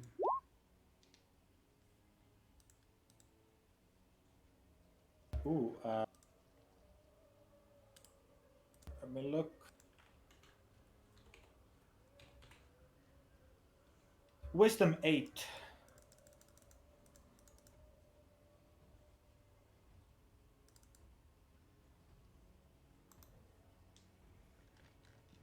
Mm-hmm.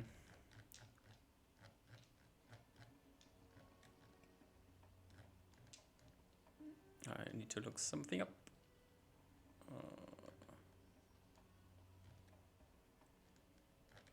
Where's the stupid thing?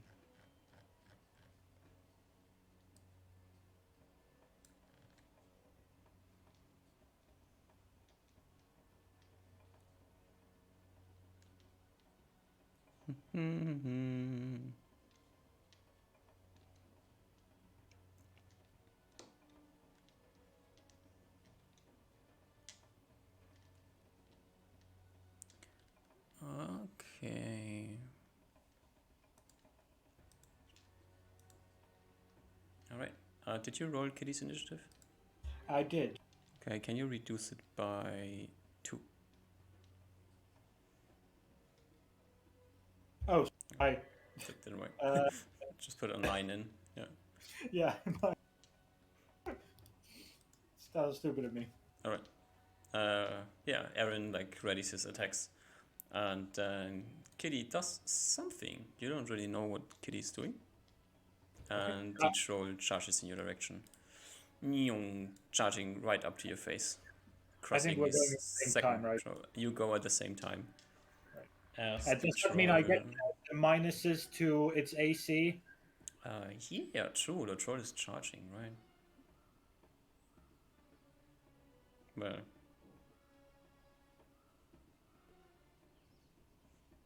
Yeah. If he should get the bonuses, then I should also get the bonuses, right? Yeah, I ignored the bonuses. Just ignore the bonuses. He doesn't get a bonus to attack. He's not mechanically charging. But he rolls a saving throw versus spell. Which he passes.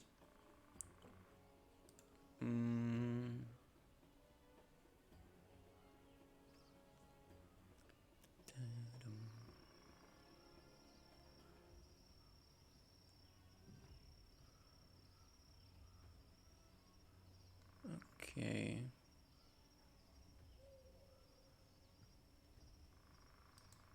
Alright. You roll a 11, which is still an 11, and the troll will try to eat you. Swiping at you with a... what's this? Plus... 16? Plus 16? No, 16. Just barely misses, thanks to the magic of the shield. And a 12. And then he tries to bite you as well with a 13. Miss. Unlucky.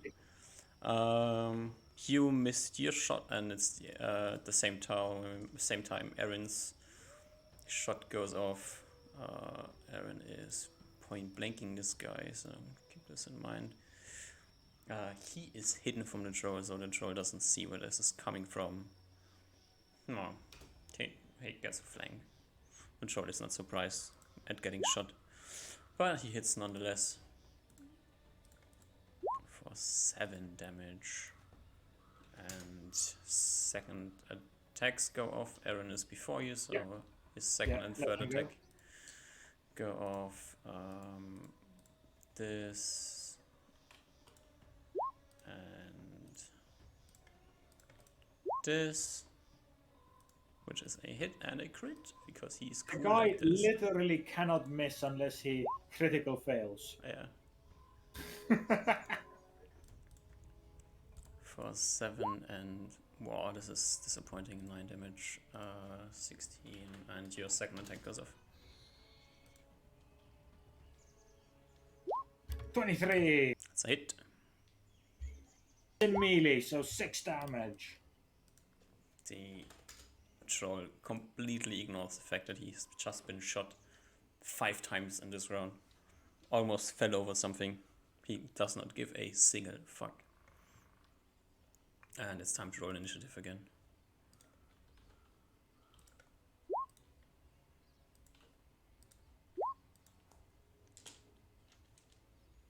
Does Cat do anything weird or just attack? Cat did something weird last round. But this round? Normal.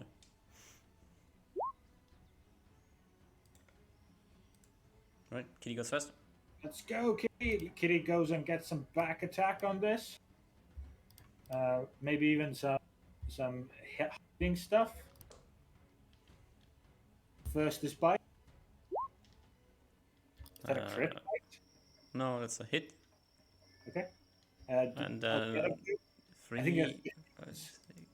think he. And 2 hits. Oh. Everything hits. Yeah.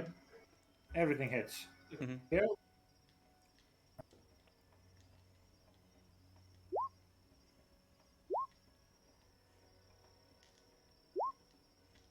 Max damage. Max damage. That's 4, 8, 16 damage. As Kitty like shreds this guy. I think it's 14 damage. 14? Yeah. 8 plus 6 is 14, that's true, yeah. As Kitty shreds the troll and brings him to the ground and starts like continues like smacking him on the head and scratching his back open. Yeah. No more screams come from the night at this point. As Aaron like takes a moment to listen into the distance, not hearing anything. I guess you draw your swords again and start stabbing the trolls on the ground. Yeah, mincemeat. Mincemeat. Yeah, you start like hacking into the trolls. See that the one troll who has been acided continues bleeding. The one that you like start hitting the second troll. Aaron comes over and like dumps the second flask of acid onto the second troll, and then says, "I will go and grab some. Go grab some fire." And like he runs back to the campfire to grab torches. You are alone at this point with 2 dead trolls in front of you.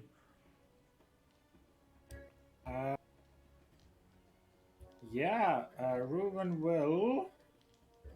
I think Reuven's way to just what happened, the surprise, the roller coaster of emotions that just he went through, makes him just blank in the mind as he just mechanically, just still using his magic sword, just starts making these guys into mincemeat.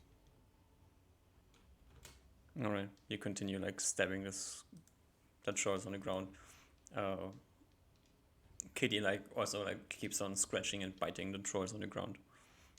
Make sure that the trolls are not moving. After some like a minute or so, Kitty like starts to relax. You can continue doing whatever you want to do. I have all the strength and con to do this all day. I'm Captain America right now. Can do this all day. You continue on like stabbing the trolls on the ground. Aaron returns with a stick on fire and starts like dumping oil on the corpses. Luckily for you, they kind of both try to attack you, so they are kind of stacked on top of each other at this point. And he just maybe if he calms down slightly, Reuven does have a question for his teacher at this moment, looking at these just absolutely mutilated troll corpses. Uh, are their bodies valuable? Like owlbear feathers? I heard some crazy people have fetishes for troll hearts, but other than this, I have no idea. Will it grow again if there's just heart? Uh, I don't think so. I think if you destroy the rest, then problem is solved. I think Reuben will take a heart then, because he when his teacher mentioned about crazy people, his mind instantly goes to Uzma. All It's right, just a flash. Oh yeah, crazy people. That's Uzma. all right. And You try your best to get a troll heart. Do you have any proficiency that would allow you to take out the heart of a troll without damaging it? I do not think so. Just I have a magic sword that I'm proficient with. That's as bad. That's about as good as you can get. But you only have a sword, right? I do not. I do not have daggers or knives, and I also do not know how to use them. All right. So you butcher away with your sword at the troll, trying to cut open the rib cage. You have a magical sword, so it should be taken into account here. Give me a dex check, and you want to roll higher than 25. 35. Good enough. You managed to cut out the heart of one troll. Do you want to take the second one as well? Was that a lot of effort? Yes. Okay, then he probably doesn't. I think the one is already like holding this, maybe beating Trollheart in his hand, just absolutely covered in Yeah, blood. it's beating. Reuben will just like with a exasperated sigh to say, "I have a friend, good friend who is, I think, like you say, you call them wizard." Oh, one of those kinds. All right, makes sense. And he like starts like finish stumping the oil onto the corpses and sets fire to them. They start burning, and he says, "We're gonna have to get some more wood on them." Also, looking around, try not to burn down the forest around, so make sure we don't have any fire bridges.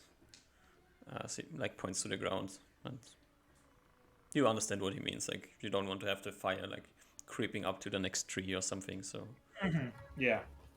keep an eye out for stuff like this. But also like dump all the leaves and small branches you can find onto the corpses so they properly burn. Gotcha. Yeah. As it Definitely. like yeah. You go. Oh, you go. Reuven definitely of the two, like of this operation of the two important parts, definitely places more focus on the not spreading fire to the trees in his newfound aspiration of balance of forests and nature. Mm-hmm. Doesn't like three fires very much probably. Mm-hmm. So he focuses more on making sure it's safe. Yeah. Uh, yeah. This continues for a while. Uh, let's see.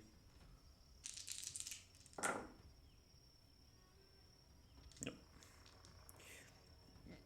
No more trolls show up.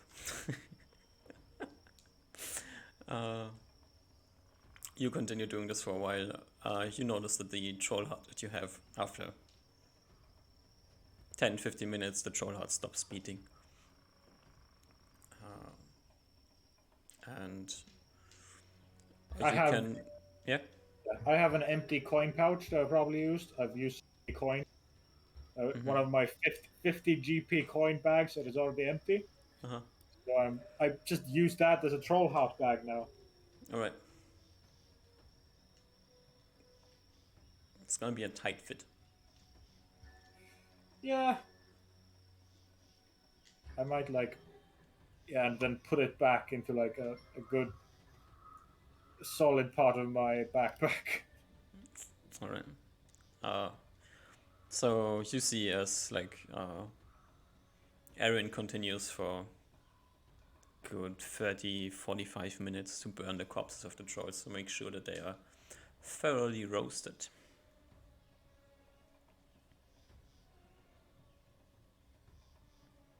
And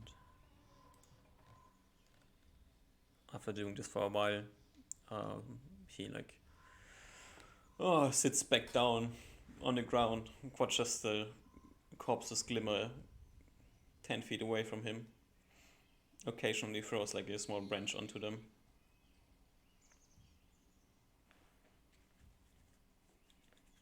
Then looks at you and says, "You're learning a few things, I hope." There's a nod of Reuven from Reuven as he, with a absolutely tired sigh, sits also on the ground somewhere, probably remembering his teacher's guidance in like the opposite side of the camp, and is constantly keeping a look eye. But will respond. Uh, I yes, I think so. There is many things to remember, many things much different than what I have learned previously. These creatures are also different, weird than in my homeland. It is very, very different kind of hunt. Yes, the naturally evil creatures don't belong in the world of your people, but despite the peculiarity of them, whenever you're trying to, as a good archer, as I said before, the most important thing is be sure that you want to shoot where you shoot. I see you're still kind of mm,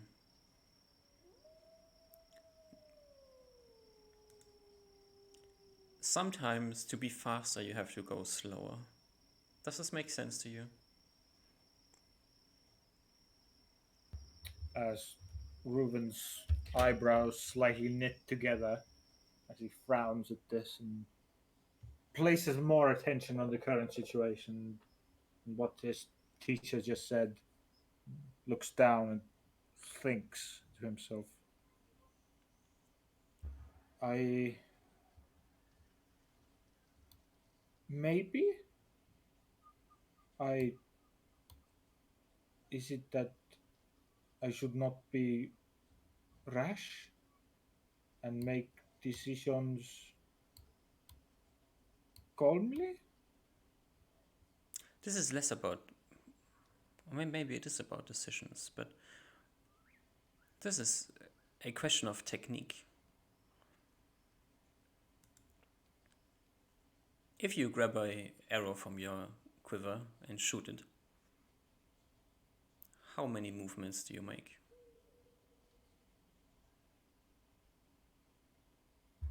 As he sees like Reuben's eyes squint slightly, but also in a weird way open, his pupils enlarging as he kind of in this dazed state touches this quiver in his back and without actually pulling an arrow mimics the motions he just did many times over in that state of heated combat. And very visibly mimics all the separate movements he would do. And maybe even just naturally now begins to think of looks at his teacher and how he moves and how he saw him very, very clearly draw and shoot more arrows than he could and he's ever could, much faster.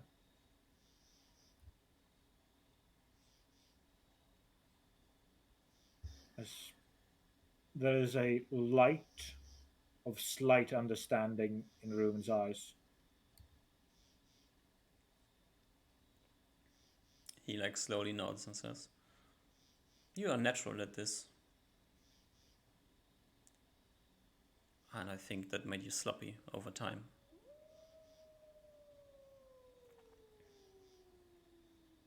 If someone else had said these words to Reuben, he would have absolutely scoffed and taken this as negativity, things to berate him and tell him he's not good enough. But from this man, Aaron, Reuben does actually consider his words deeply and fall into a bit of a daze, actually.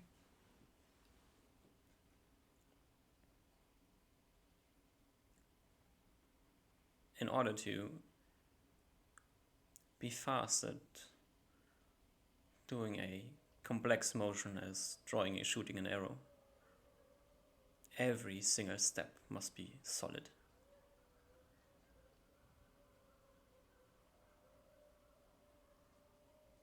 And this is this exact moment where you have to be willing to take your time in order to be fast. And a lot of practice.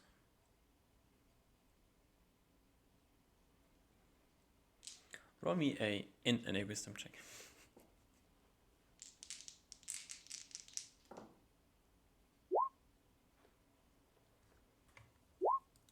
Int fail, wisdom succeed. Right.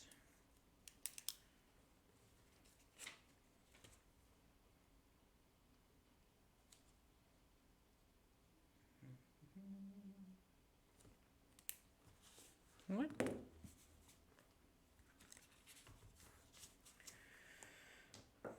As you sit there, like letting the lesson you have just been taught, like, once again noticing that this guy, like, there's just been two trolls, an ogre, probably a bunch of other ogres who have run away.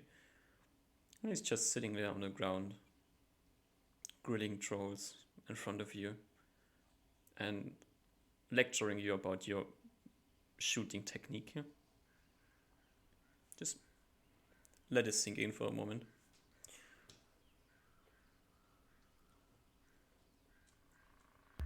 Reuben's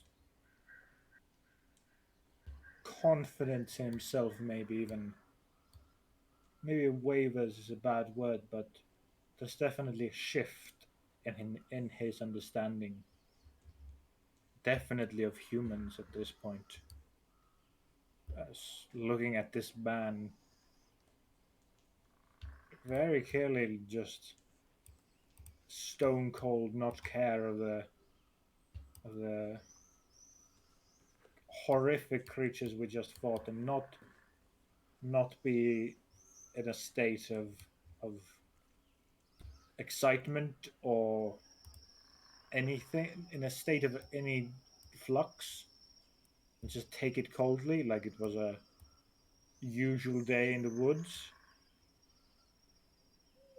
Reuven's understanding, at least of his teacher, definitely of his teacher, and maybe even of the greater world of humans, slightly shifts. There's one major difference between elves and humans, right? Humans know that they're going to die soon.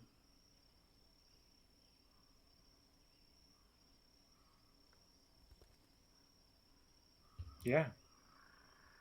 They're so weak normally. They have so little time. And yet somehow this one has learned things that would take elves hundreds of years. Well, if you don't have as much time, every second matters. And on the other side, when death's just around the corner, what is there to be afraid, anyways?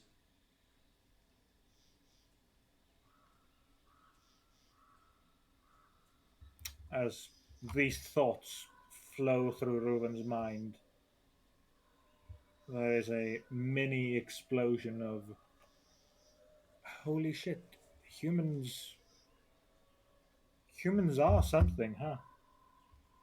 For them, l- long life or not having long life is a gift, at least from one perspective, one that Hmm. he had not considered.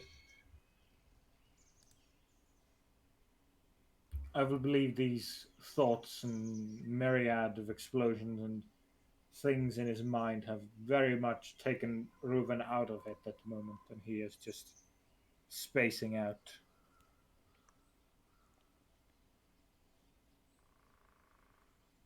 Maybe still slightly moving his wrist, playing back the scenes of his master, his teacher,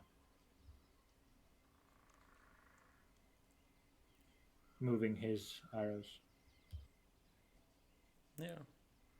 There's something about the calmness of his motions, like very methodically. Every single step of the way, exactly what he wants to happen happens.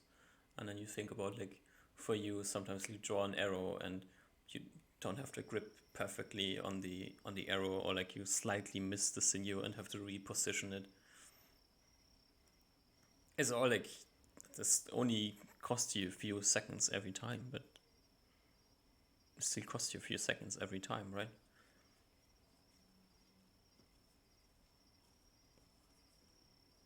Unless you like go through the motions and like seem to be kind of drifted away from the world at this point, like uh, uh, Erin like stands up and gets closer to you and puts like one hand on your shoulder again, like his hand on the shoulder that's not been bitten by a troll, and says, "I know, I would like to sleep as well, but it's time to leave. We've been sitting around here for too long. I don't know how you feel about this, but I'm not interested in fending off a group of bears or walks or whatever comes around to find out what we just barbecued here.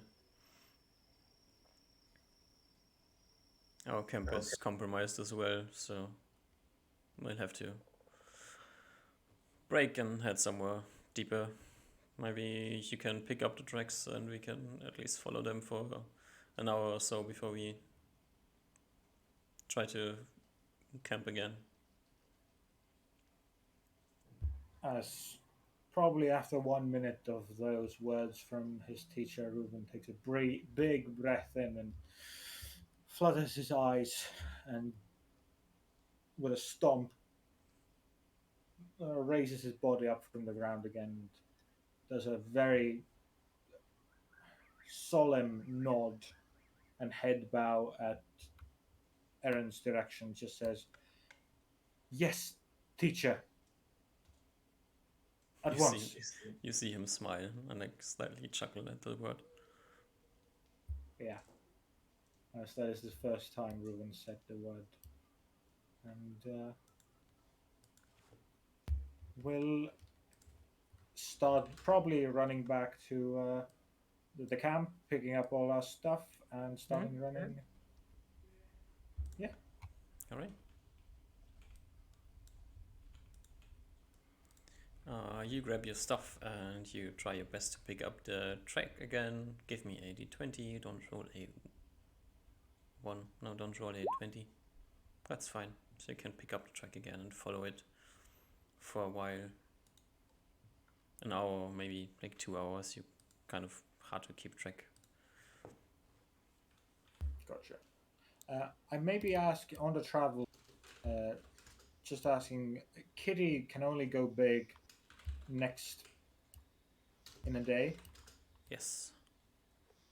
Gotcha. I might even let teacher know of this, but offhandedly, he doesn't. make it seem like he's relying on Kitty too much, even Mhm. though secretly he is relying on the cat quite a bit. And yeah, we'll continue on with the tracks. All right. You continue into the dark. I mean, not dark for you, but dark for him. And after like an hour of trekking or so, uh, you come across another one of these probably sleeping spots of the displaced beast that you're tracking. Uh, this seems to be rather fresh in like the last 12 hours. I relay this to, I guess, my teacher, the only one here. Mm-hmm. And He like nods and says, "Okay, I think we are close enough to not want to continue following it for now." okay, He looks around and says, "This place of beast seems to have good taste in sleeping spots, huh?" there is a nod from Ruben. Should we use this place? It might have the smell of this angry beast, which means weaker creatures would not come here. That's a good guess, yeah. I would say that's a good idea. So let's sleep here for a while. He rolls out his mat and looks at you and says, "I'll take this one. Go and sleep a bit." There is a hearty nod from Reuben, as he, I believe, has not slept at all past 2 days. But he might not feel it much as, con and everything. Hmm. Yeah, you slept for like 3 hours the last night. Yeah, he'll take a night. He'll take a nap. Uh, he plans to let his teacher sleep as well. All right. So you fall asleep and you get waken up by Erin. You can see it's slightly like dawny outside. I guess you look up to the sky, you see it's like already getting a slight of a brighter color. It's not like any sort of light around you, but the sky is already lit up a bit. It must have allowed you to sleep for 4 or 5 hours at least. There is a begrudging look on Ruin's face, but he doesn't like say anything against his teacher. He just nods and okay. But You know, on his face is definitely seeable of like disagreement. we have enough time. Like he gets why you're like looking at him slightly angry. We have enough time, so I'm gonna sleep for a few hours. Wake me up if any crazy stuff comes around. Ruben just nods and lets him go to sleep. I just hope there's no more trolls because I don't have any more acid. And he like rolls up under the tree and starts to sleep. Oh. And in this dawny moment of the day, I would suggest that we take another 5 minutes break.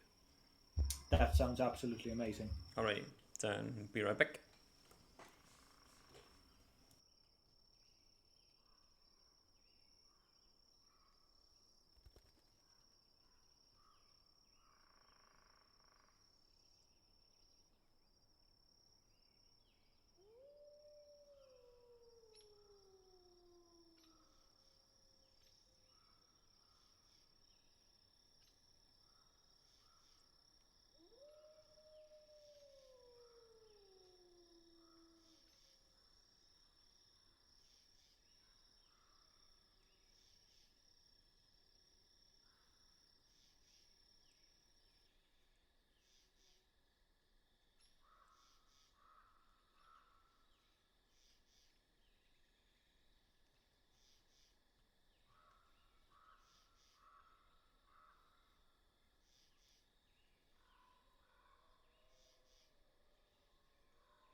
Hello, I've returned. Awesome.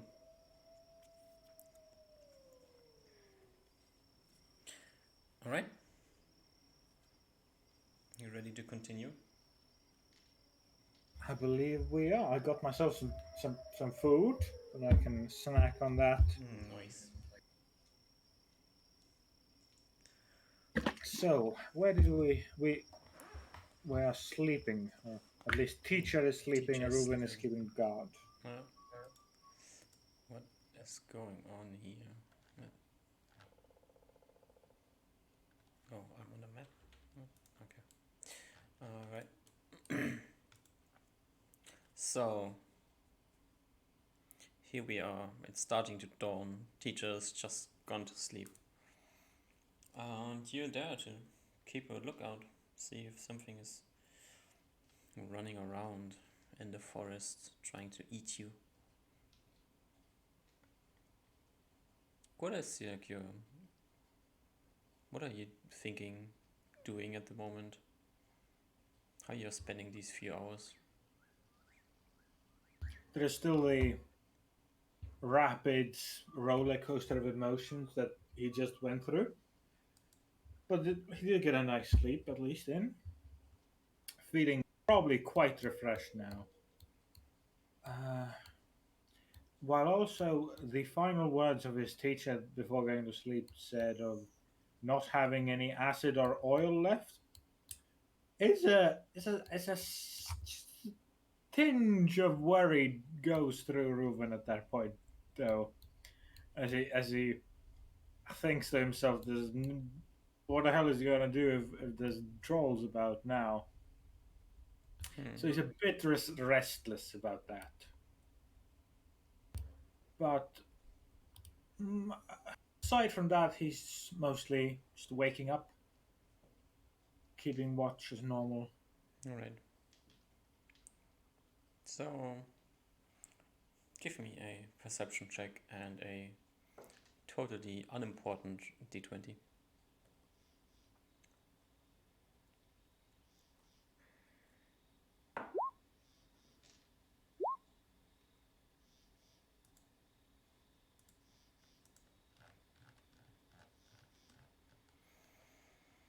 Do you see that? Yep.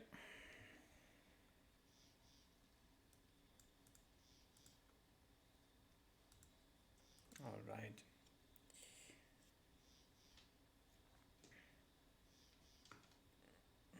Let's just see.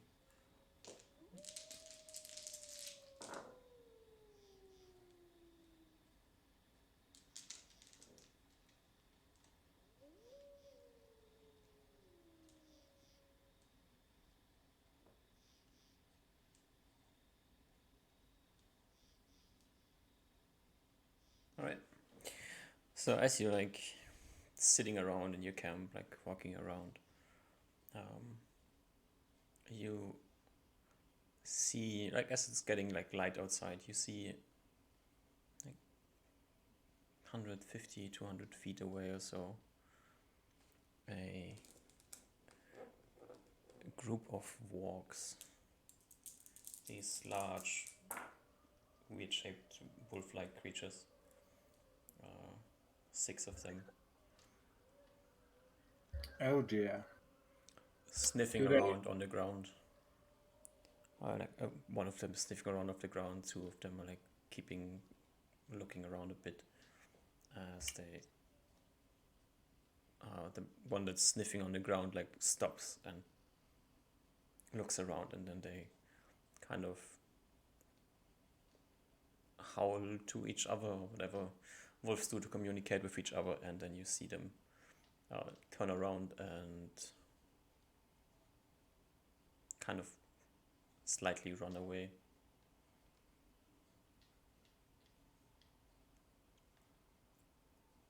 Reuven assumes that his great master plan to go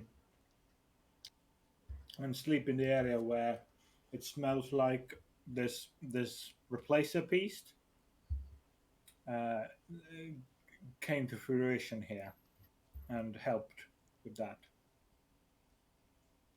That is his current opinion on what happened. But I don't think he'll follow them or something. He'll just let them go. All right. Other than this, like it's getting light outside. Mm, nothing much else happens. You see a few birds flying around. Uh, some random critters, probably some squirrels or something. You're in the middle of the forest. Things that you would expect to see are things that you see. Other than a group of walks, there's nothing of particular interest that comes around. Okay. Ruben probably lets Kitty go and hunt. Maybe a squirrel or something. Maybe Kitty's also sleeping. Kitty's also tired, maybe. Yeah, Kitty's sleeping most of the day, so Kitty's never tired. You're carrying Kitty around all the time while she's sleeping, so. Meh. Uh, well, yeah, Kitty tries to hunt a bird, fails miserably. Uh, did you eat food or are you like trying to scavenge? Can I scavenge without like going too far from the camp and placing teacher at the risk? Or I guess I Mm, can. Yeah. not really. Then this day I will take one of my rations. Mhm. All right. Yeah. And do you wait till he wakes up or do you wake him up at some point? I will let him sleep. All right. You let him sleep, and once the sun is like fully risen and it's starting to get kind of warm, and also the light starts to shine into the forest, uh, he wakes up and like stretches a bit, and also grabs something to eat, and asks you if something interesting happened during the night, well, while he was sleeping. I described the wargs to him. Mm. Yeah, annoying creatures. Ruben nods. They chased me on my horse when I came to Green Peak. Hmm. Uh, they seem to be just slightly larger and bigger wolves. Yeah, bit angrier,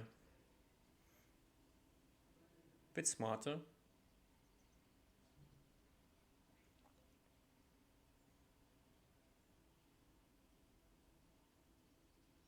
I guess that might be why they left so quickly.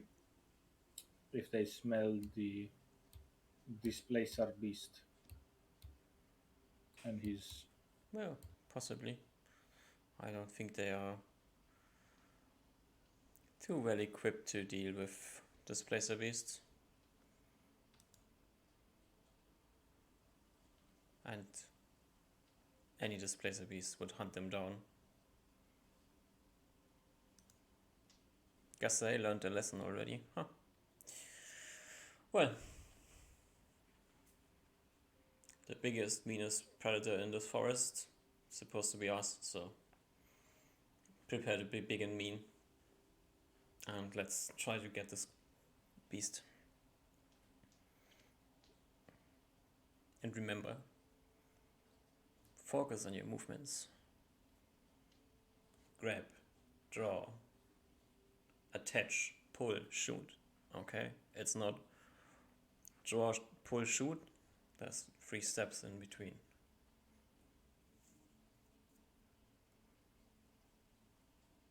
There is a very solemn nod from Reuben as he accepts this, and probably takes out an arrow and begins playing with the bow and arrow as they talk and maybe even start uh, dismantling the camp.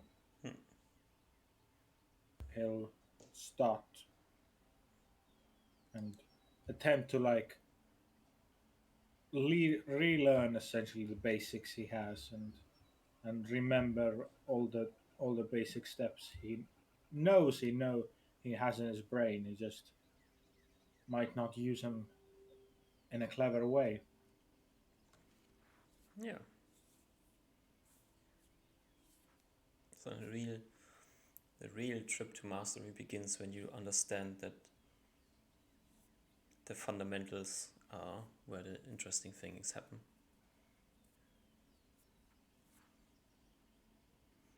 Don't fear the what Bruce Lee, right? Don't fear the guy who has practiced 1,000 punches. Fear the guy who has practiced one punch 1,000 times. Yeah, I think this works very well here. Yeah. Yes. All right. So you try to pick up the track once again. It's kind of fresh, so it's easy to spot. Don't roll a 20, and you can continue on your merry way. Close. Close, yeah, you almost did it. So you head out into the forest, like the tracks are going slightly northeast, getting you maybe closer to the mountains. It's hard to say, like you don't exactly know how they run around here. And yeah, you walk, follow these tracks. Some point you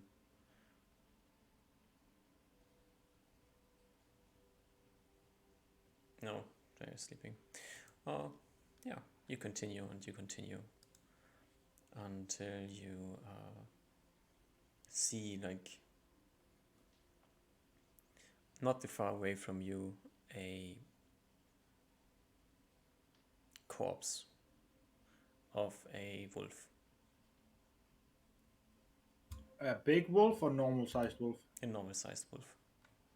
Okay. I think taking into account all, especially his lessons and the fear that this forest has just physically punctured into Reuven's mind, Reuven does not rush on at all.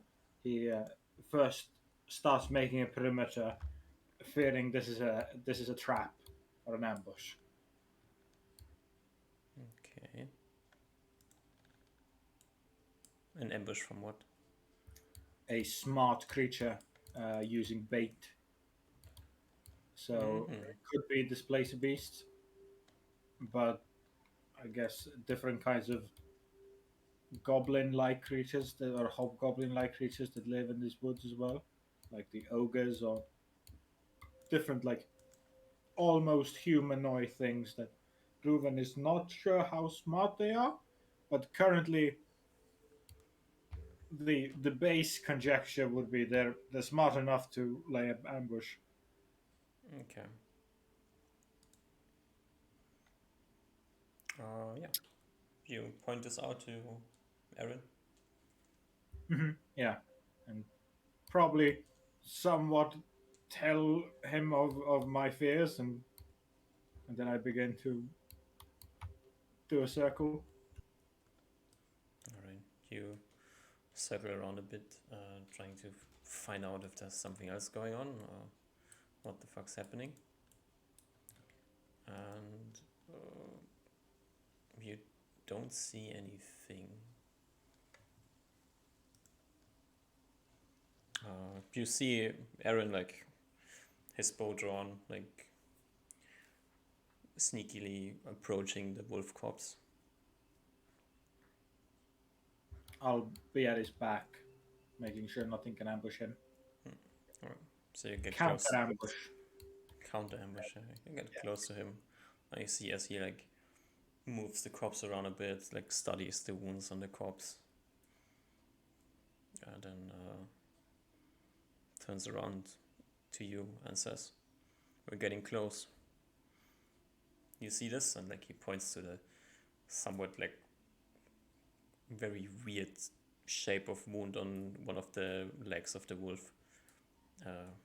Not a bite mark, but something else, like a lot of stings next to each other or something. Reuven nods with a frown, seeing this weird head wound. No, That's displace the beast tentacles. How do they attack? What? They How slap you do they? with them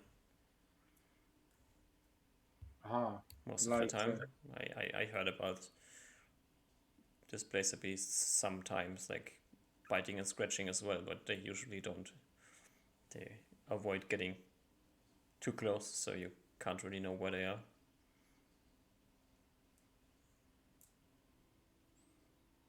there is nods from Ruben. Is it difficult to pin them with bow then, if we're not sure where he is? It's difficult to pin them with anything unless you jump on it and are lucky and pin it to the ground and stab next to your hand. You never really know where they are.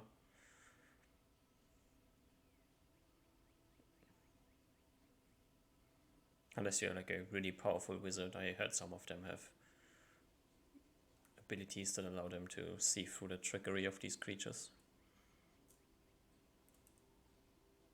Should I, if we fight it, should I try to hold it down?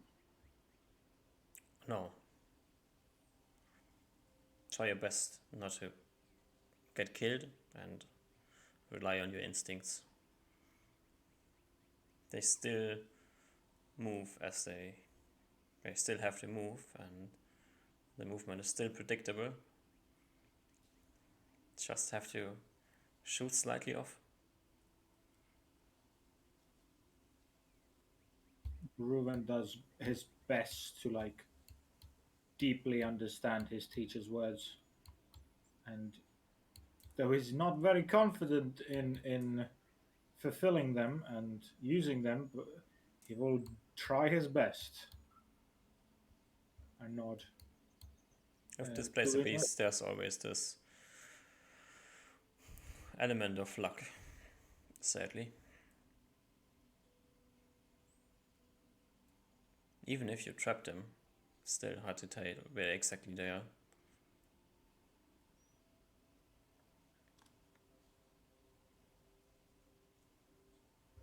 Reuben nods forward.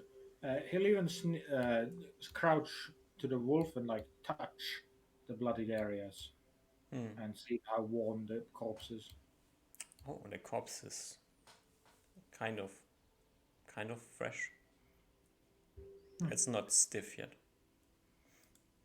Gotcha.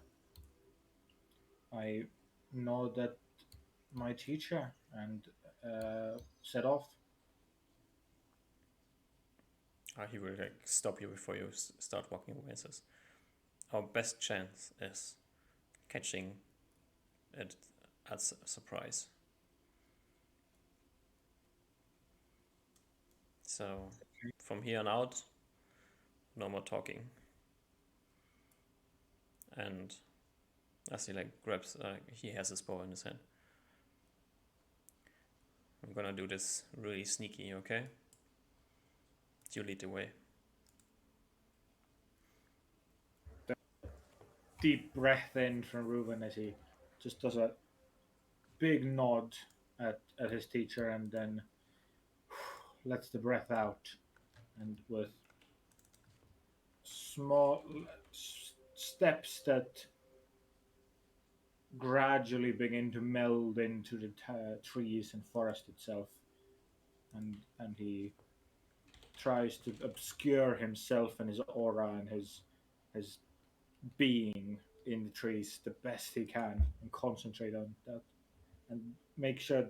I think even takes the cat. The cat's fine. The cat is super, even more stealthy than both of us probably. Mm-hmm. So yeah, and he does his absolute best to hide and start being stealthy. All right. So you continue following the tracks. Yeah, probably now, as Ruben's teacher said, we're taking extra care for. Yeah. Very, very slowly moving through the forest. Give me a best perception check.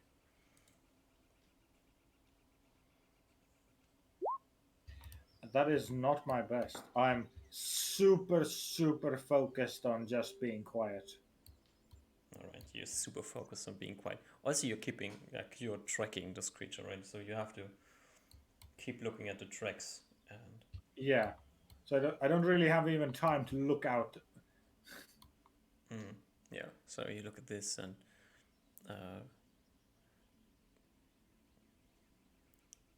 heading down the tracks. Like at some point, you hear behind you a like sound as your teacher's like probably your teacher's trying to make a sound that notifies you of something, but somewhat fits into the nature sounds as well. Do I catch that? Yes, it's obvious. Okay. Ruben will probably stop. But when he stops, he's still completely still. And then very slowly turn his head and look around. You look behind you to your teacher. Yeah, yeah. Okay. You see him like giving you a signal, like a sharp hand, and then eyes and forward. Okay. Reuben interprets that as the creature, him seeing the creature and it being forward. So now, as Reuben takes, now just completely like super, super still or super quiet, will like look forward and tend to look forward and find this creature. Yeah, you look forward and getting re-notified about this creature. You see in one of the trees in front of you, like 60 feet away, weirdly, like somewhat floating in the air on a like the front paws are on a large branch of the tree and everything else of the body is floating in the air. A large, dark, blackish, bluish, shimmering creature. A large feline with two tentacles on its back. The tentacles like slowly drifting in the air. Rowan probably has to take a moment to like uh, control himself again, looking at this extremely weird creature. Sadly, I don't have a good token, so imagine the uh, imagine the tentacles flowing in the air. Gotcha. How far away from it are we? 60 feet. Yeah, quite close. Way closer than you would like to be. Well, we'd like to be within 30 feet, right? Would To you? get the bonuses. You Uh, maybe, but like maybe. you didn't talk about this, and there's no talking at the moment. I think so. I think Ruben's teacher would see him just like take out an arrow very slowly and just start uh, move, but only move by a few centimeters to like just arch his body in a way to get the best, cleanest shot and move about. I might look back to see if teacher is doing the same or if he has any other like commands he wants to say. He points at you, gives you a thumbs up. There is And a like note. has very loosely like drawn an arrow. Okay. Like you get the feeling that he's like saying, "You got this." Okay. There is Uh, Turns his back to the others again now, and looking straight on at this creature, he very quietly takes a side-filled breath. Maybe side eyes the cat to make sure the cat's like ready, as always. The cat knows the drill. Mm-hmm.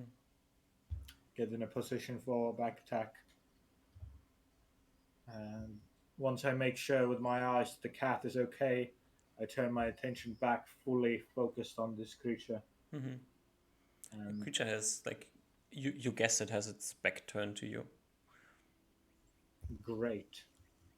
And seeing its current position with two paws only on the thingy, Mm-hmm.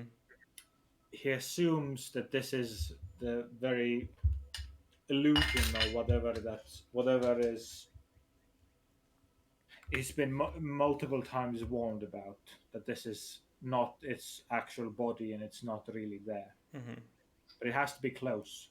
Mm-hmm. And is it only just the one big branch that would be able to hold such a big beast Yeah. near? Yeah. Okay. So Ruin will make the assumption that it's actually fully on the thingy, Mm-hmm. fully on the bridge, piece of wood, fully Mm-hmm. on it, and then try and just probably makes the assumption that its head is probably in the same direction as its head is in the illusion, and just take the upper half of that, coordinating both of those assumptions. Takes Mm-hmm. Tries to take aim at roughly where the neck, head, shoulder area would be, and with the lightest creak he can possibly manage, pulls his bow back to the farthest it Mm-hmm. takes.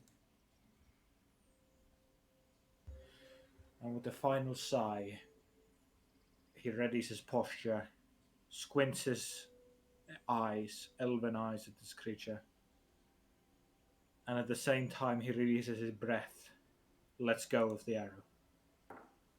All right. Let's grab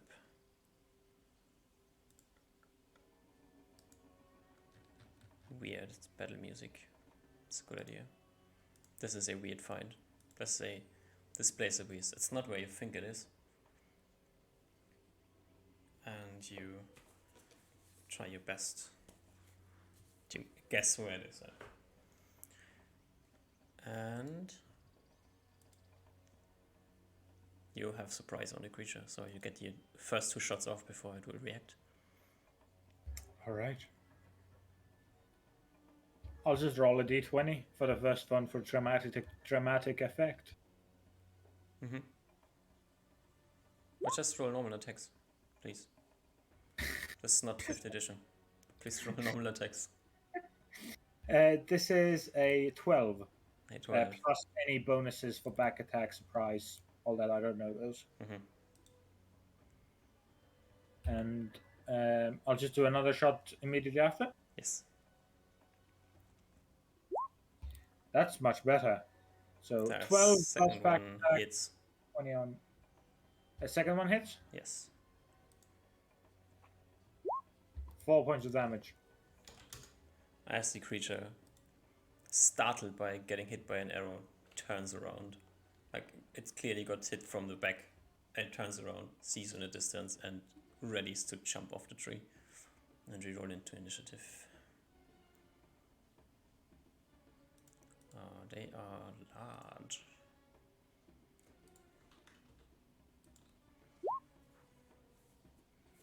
Alright, you go first. Do I only roll? I'll let the I cat. don't know. What, you didn't say anything to Kitty, so. Yeah, I just assumed Kitty knows what's up. Alright, then That assume might that have been Kitty a knows wrong what's up assumption. and roll for her. Do you want me to roll for her? Sorry, I didn't hear. If you think that she will help you, then roll for her. I think Kitty just and then takes the position that always taken, Alright. which is beside her, beside Reuben. Yeah. Yeah. Didn't say anything not to do. So Kitty release attacks. That's her turn. Yep, and you go. I keep on shooting. Okay, Ooh, that's actually a crit. let's go.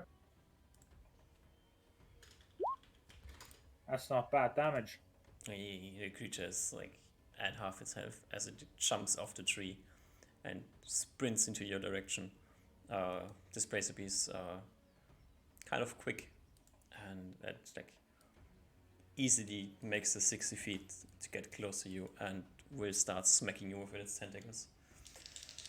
Rolling a 4 and a 6. What the fuck?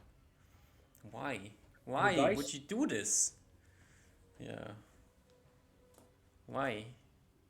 I'm missing. I'm a 11 doesn't hit you, right? Nope. Unlucky. End of round. Or if Kitty jumps in, Kitty attacks, and then your end of the round attacks. I do think Kitty would attack. I'm unsure if this is detrimental to Reuven's mastery quest, but I do think Reuven just kind of gave Kitty a nod to do her stuff. Right? So 3 attacks, back attack. First is bite as always. That's that's Good rolls. that is very good rolls. But these are Kitty is not enlarged at the moment, so Yeah. not. It needs a 21 to crit, so I crit believe hit the crit. Yeah. crit hit crit. Okay, full damage. That is. I'll just do a claw hit.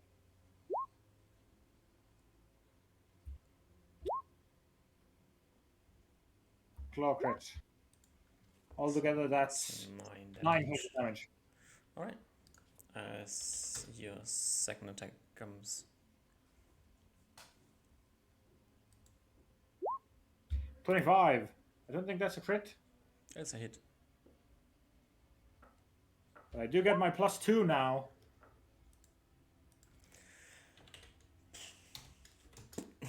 Is that it, DM? Is that it? Did I Exactly, ruin exactly the amount necessary to down the creature. Good job. Good job. Good job. Did I ruin your entire encounter, DM, because I involved the cat? No, the encounter is ruined because someone rolled very good on its perception check and was helping you out, and the choice didn't kill you, and the displacer beast manages to miss, and you rolled really well. I did really If you look well. at the rolls in this fight, I am aware. 20, I am 19, aware. 17, 19, 17.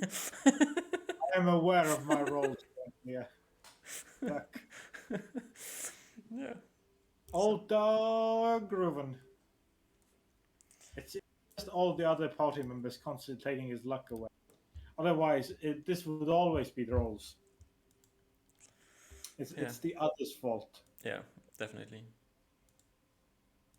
As you clear the displacer beast, impaling it with a final arrow, the silence returns to the forest.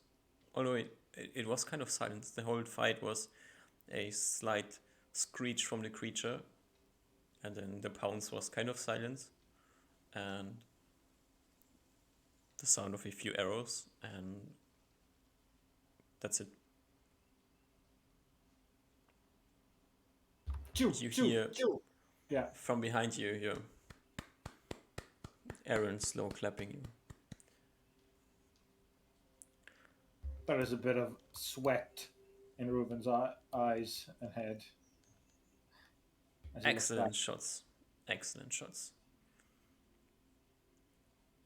I think we will make a decent archer out of you afterward.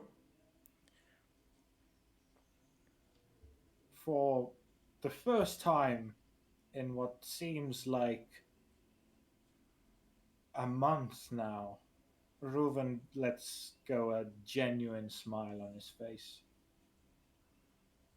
Absolute toothy grin as his feet glow in the sunlight and his natural born, elvish, silvery, platinumish hair is taken up by the wind, and the sunlight pours down on his figure, creating a absolutely picturesque moment as Reuben's emotions just radiate out of gladness and positivity as He he also has like a genuine smile on his face.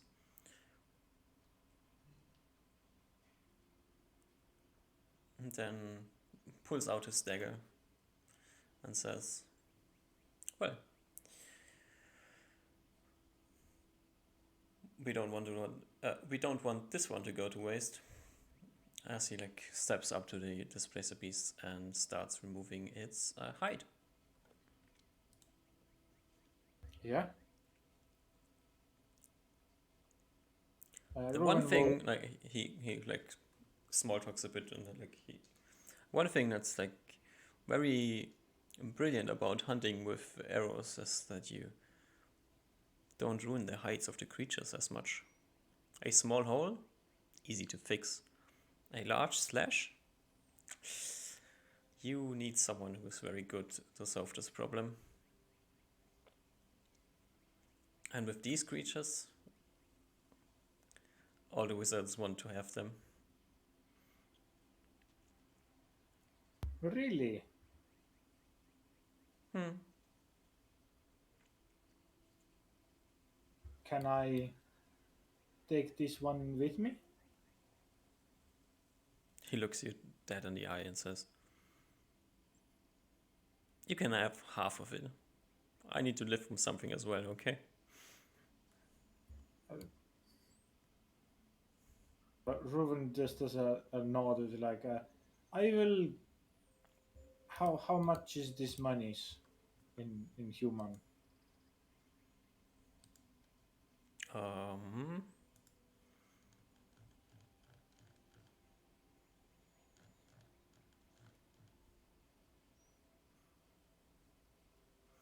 let's see. Oh, is it on the economics tab? Uh, so a strip of Displacer Beast hide costs 2.5 gold pieces.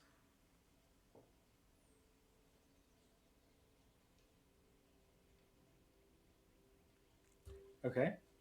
Uh, So a full Displacer Beast hide, uh, probably 1,000 gold pieces. More. Depends on the size and the usability. And this is just as a, if you want to cut it up into stripes, it's 1,000 gold pieces. If you want to do something else with it, this is like brilliant leather, so you could also use this to make really nice things. Maybe create some armor from it. as Reuben grins at his teacher's long-winded explanation, he just nods. I think I can take this full thing.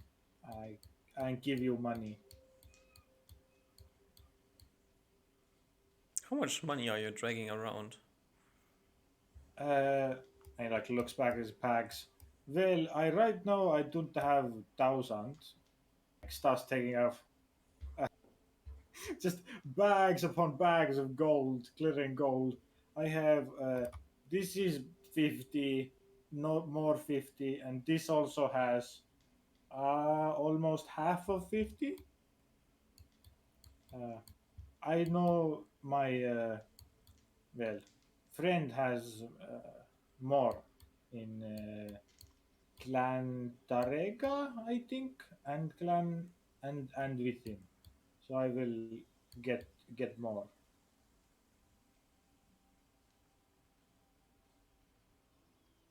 Well, so you take half now, and if you need more, you know where to find me, huh?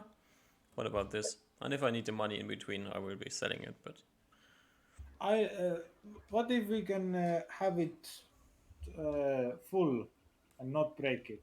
I will leave it to you. I trust you. I as he grins. You can have it all, and then I will come back with more of the shiny human things. And how long am I supposed to keep it? Few days, I guess, until I travel. How far is Tareka? From here? Yes. As the crow flies?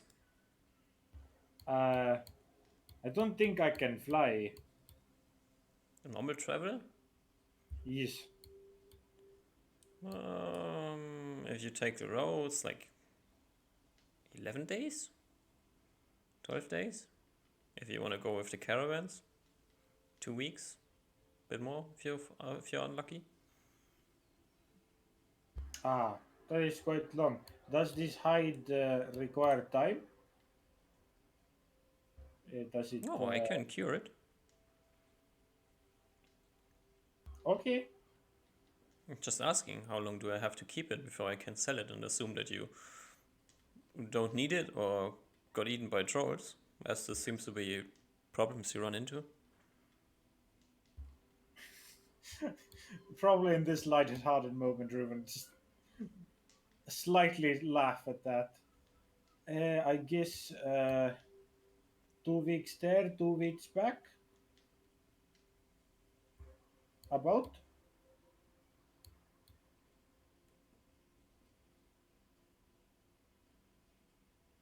How about you give me 100 gold pieces as a starting payment and I keep it for the rest of the year? It's enough money for me Okay. to have no problems and then you don't run into any time issues. Reuven very clearly, like, absolutely has no recollection of how of the value of 100 GP at all. And he's just like, yes, here you go. You just hand him 100 gold pieces. Exactly. Ah, okay. He like looks at them and then looks at the hide and says, maybe he grabs the bags and then hands you the hide, which weighs like, how much does leather weigh?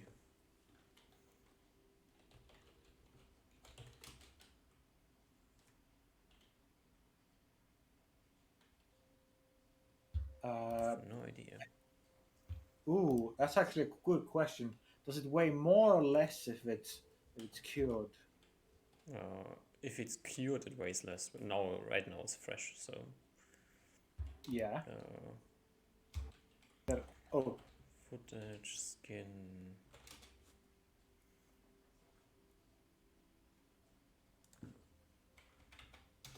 I was just googling how much skin weighs. Hmm.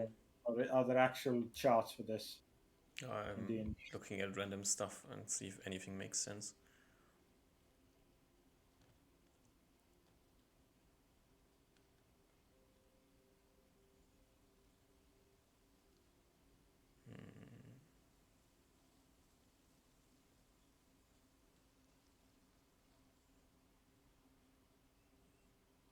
How large is this thing?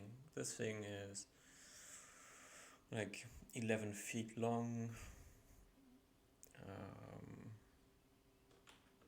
You can, I guess, calculate it by body weight and like.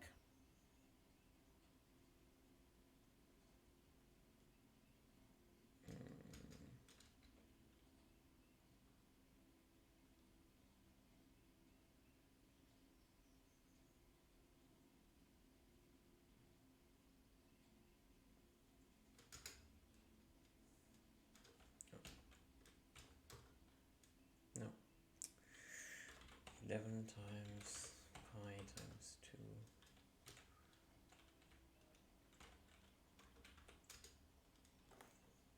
Okay, so we have like 35 square foot. How much does level weigh?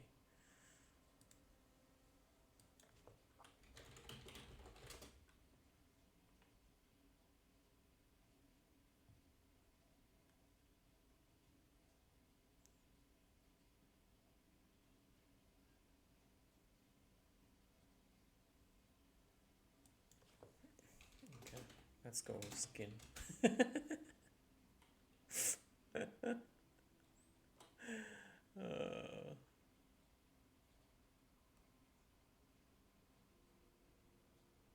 so this is 20 square feet, so we have a bit more.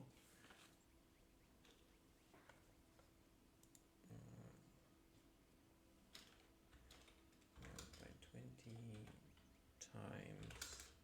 I have quite. Do you think it'll be more like more than 40 or 50 pounds? Yeah, it's like range is like 50 pounds, 50 to 55 pounds. That's like what I'm thinking. Then I think it should be okay. I have. That'll depend on then my encumbrance rate because it'll be somewhat close. So 55 is like 55 is the weight that I'm going with. Cool. Give me a second. We didn't want to calculate how much my strength is at the moment. Do you just want to give me a strength of like, or what my base encumbrance level? Just tell me like how much you are carrying, and I tell you if you are encumbered. That makes sense. Give me a sec. I need a calculator, and my calculator has gone missing. Unlucky.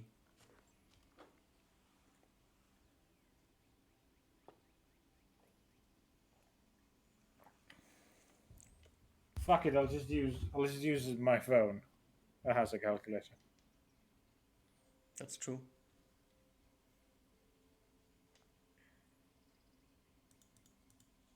Sorry, I should have totally done. You were doing that thing. I am dumb.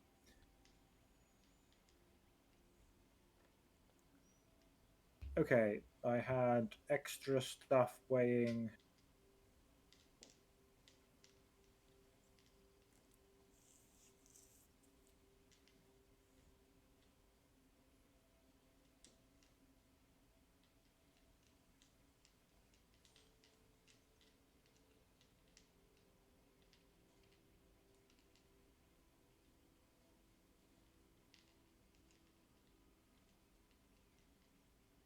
Okay, if my calculations are. Ooh.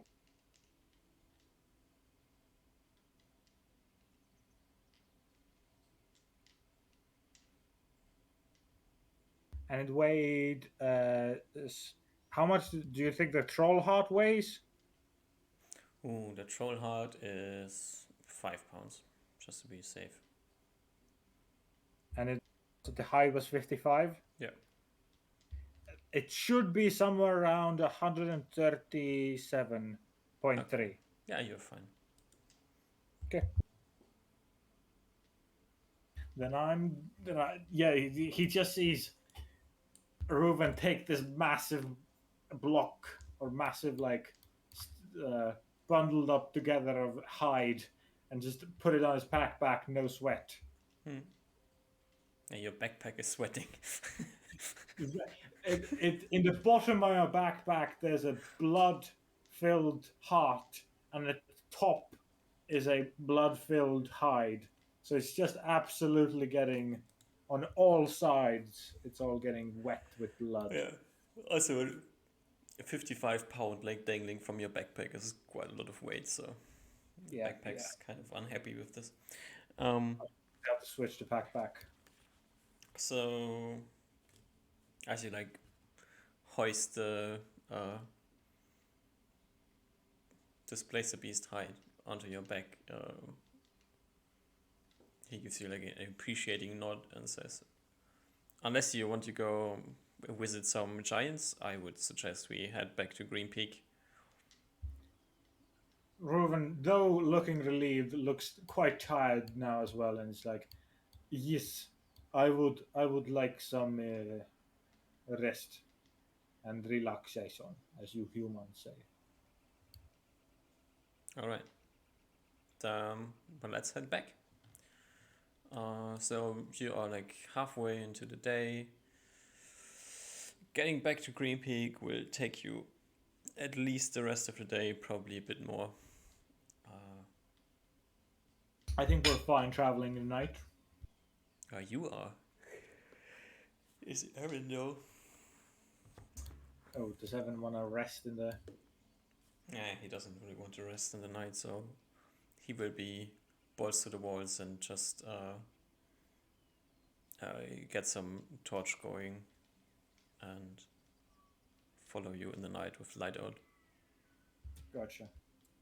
Not afraid of anything, as the one thing that you would come across are trolls who are at the moment sadly dead. At the moment, Yeah. okay. I mean, maybe there's like 11 trolls and you killed two, so I'm just saying, like, Yeah, the but trolls there's that were 11. here are dead, so.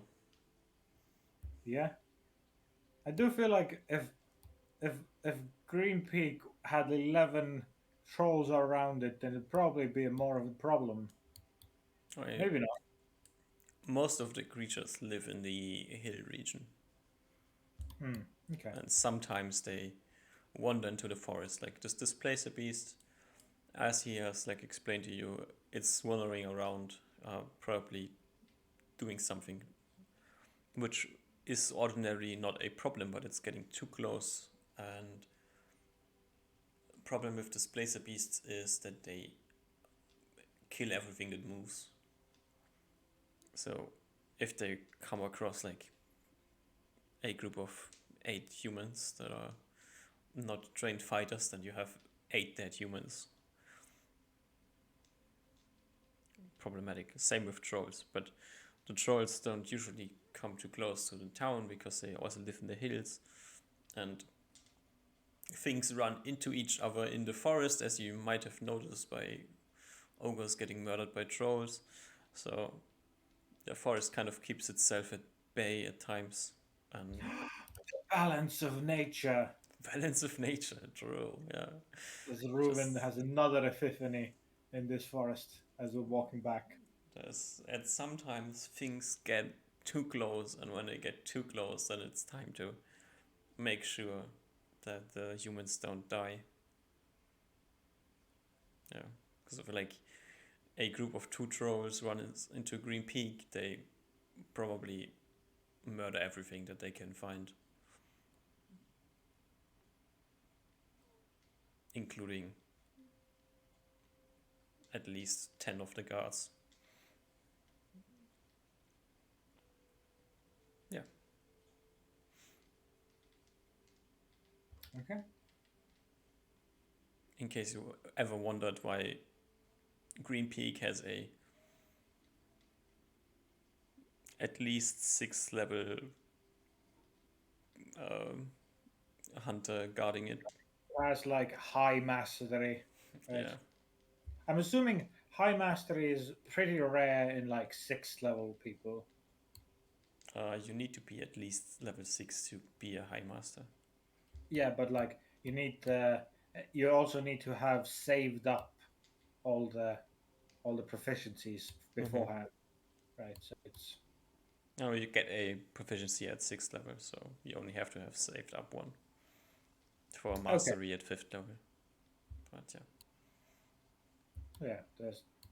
I'm assuming at least in NPC worlds where leveling up takes probably much longer than the crazy people that like Reuven and the adventurers are. Maybe this Mm. guy is also like an ex-adventurer, like There's leveled something's up. off about him. Yeah.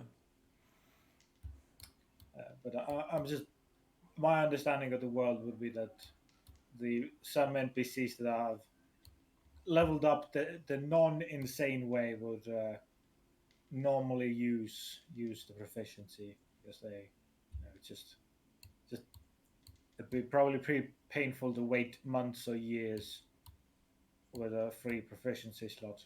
I mean, like a normal human, like one of the normal military people leveling up from level 3 to level 5 will probably spend most of the time leveling from 3 to 5 working on its mastery, so makes time to keep the level 3 slot until level 5 and then you get a level 6 slot. But I getting guess to it might- level 6 and then also having someone who can train you and like there's a lot of things going on. Yeah. Anything higher than mastery is super rare. Gotcha. So, even though it's 6 levels already, high master is already difficult to get. Gotcha. Yeah. Okay. I think. Uh, Yeah, no living trolls here at the moment, so you don't get attacked on your way back. And you can arrive in Green Peak in the middle of the night, like 1 a.m. or so. And Ruben will drop off the big slab of hide in Teach's place. mhm. There's probably an awkward interaction of what's next by Ruben to Well, get some sleep, and then tomorrow it's back to training. Ruben is very happy with that as his smile gleams and jollily walks back to the tavern. All right, you arrive at the tavern. You will spend at least 20 minutes to try to knock the people out in the middle of the night so they can open up the door so you can get into your room. Or you decide not to do this and sleep outside. No, I want to sleep inside this time, I think. All right, so you are knocking around, knocking at some windows until someone opens you the door and you can get back to your room and fall asleep. And sleep for at least 10 hours or so. Yeah, absolutely. And yeah. Get some breakfast and maybe try to clean off your backpack. Yeah, probably. Uh, Some of the, some doing with that. yeah. And then duty calls. It's back to training. Yeah, but I think Ruben is quite excited about it. He feels Mm. having gotten many enlightenment kind of booms in his head of figuring things out. He Mm. just needs to put in the work now. All right. As you like go back to Aaron, he will inform you that the hunting is done, so you can now. He has like seen what he needs to teach you, and you already like have a good foundation, and he will work with you on getting your stuff going. Uh, the two things that he will be teaching you, once again, the one thing is getting you to understand how to properly pick up good arrows. Um, and the second thing is going over fundamentals with you to make sure your drawing speed is gets better, which will Gotcha. be a very tedious and annoying practice. So we have the rest of this week. At the end of this week, we will roll for arrow picking again, and at the end of next week, we will roll for practice with shooting again. So give me 2 sets of int and wisdom checks.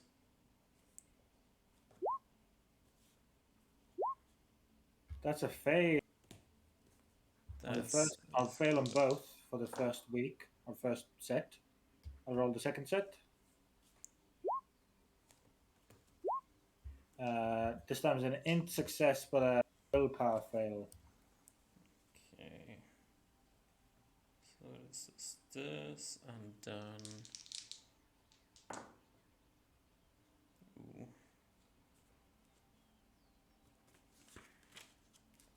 So at the end of this week where you think it's time for you to leave. You haven't quite gotten it, so you will have to spend some more time. I think Ruben feels like this is very, very important, and will stay as long as he needs to. All right. He Also, might have sent a letter knowing that the time is coming up soon. It depends on how cognizant of how much time it takes. If it's at the end of the week and he's like, I should have been already started going to Tarega, or if he can like see it further ahead, it'll depend on you. You can decide. But I will send a like a courier or letter to Tarega. I mean, it's when would you do this? Just when I understand that I'm not going to make it to the date that we talked with for Usma. You would have understood this. Like you planned to meet him in the middle of September, which was the end of last week. Gotcha. So Yeah, probably when, uh, assuming one day before the time was up, that he realized, oh mhm. shit. So you send a courier, try to get Yeah, someone. I probably actually ask teacher's help. He's probably the only one, or the barkeeper. I don't want to trouble teachers. I go to the knowledge keeper at the bar place and have Mm-hmm. them write in common, in human, Mm-hmm. letter of. I will be. I will take it a few extra weeks, definitely, but I am safe and I will eventually come. Mm-hmm. So this takes. Oh wait, this is more than this. 48, 72. Mm-hmm. Mm-hmm. Free. So it takes 5 days for the letter to get from Green Peak to Tarega if you're like sending it with express post, Yeah, yeah. which will also cost you 15 gold pieces. Let's do it. Ruven is quickly running out of money. He's just spending it like a Yeah. yeah. And you also have to pay 10 more gold pieces for staying in the tavern. I pay a platinum piece. All right. So the time you sent the letter would be on the 10th. Yeah. I guess if possible, Ruven isn't done. He probably realized that he's not going to make it sometime, but it might have been a really of just Ruben just forgetting how traveling works and like how dates work, Mm-hmm. and he got just kind of got it mixed up. All right. So we have one more week, and at the end of the week, please roll. Uh, this time both sets, as you're like spending time on both things, since you're getting really close. So Okay. So you want to roll int whiz, int whiz? yeah. Ah, ouch, ouch. Okay, that's better. All right. So at the end of this week, you will manage to mostly pick up like the skill to find good arrows, which will be a mechanical thing. Okay. Uh, so every arrow that you have, uh, you can, you will from now on check if it's a good arrow or not. Okay. There's a 50-50 chance of the arrow being good and or bad, and you only want to have good arrows. So Yep. Yep. for every pack of arrows that you loot, you can always at some point decide to check them and pick out the mastery arrows that you want to use for fighting. and throw out the other arrows that you don't want to keep. And yeah. And the second thing is, after getting drilled for 3 weeks on fundamentals again, like, this guy really knows what he's talking about, and he calls out every little mistake that you make. Okay. And I after bet it. yeah. Yeah, I do bet it's quite actually, objectively looking at it, is very good for Ruven. As I think he made a very good point of Ruven's probably been pretty talented all his life, even though he always had this inferiority complex. Mm, He's always been pretty good, as an yeah. elf. And Uh, as we went over it before, like, training for elves and training for humans is completely different. Because for exactly. elves, what does it matter if you need like 3 years to pick up a skill? It's really pointless, like the blink of an eye, right? And for Hmm. humans, 3 years is a long time. Okay, so uh, this is like a very interesting experience to you, and at the same time, it's the worst experience you went through in your whole life. Getting up every day and repeating the same tedious shit time after time, no time off, just grinding it to the end. You completely lost track of how many arrows you shot and how many arrows you broke. For the Uh, first time in possibly literal decades, possibly in the entirety of the century of Reuven's life, Reuven's hands are full of blisters. yeah, like, he's really pushing you to the edge. But at the end of the 3 weeks, you feel like he has pushed you over the edge, and you have kind of understood, like, you really understand what he means with taking more time to be faster. And at the end of this, I mean, 2 months long journey and 5 months of getting beaten around in the jungle, beaten around in the forests, killing trolls, killing displacer beasts, and getting grinded to the ground with doing the same shit over and over again. Uh, you can pick up your longbow mastery. Fuck yeah!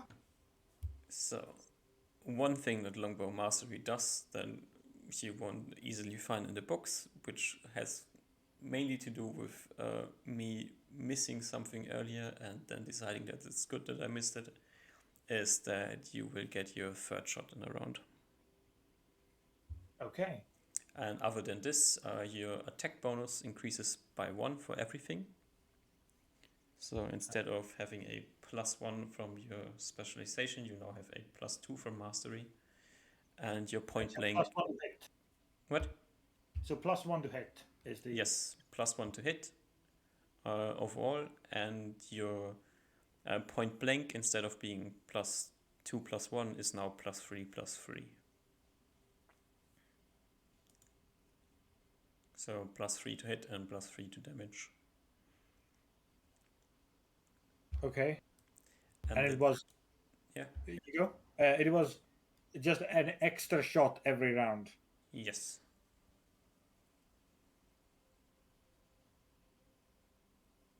Okay.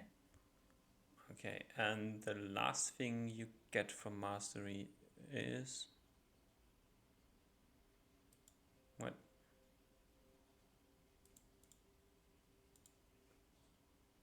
Uh,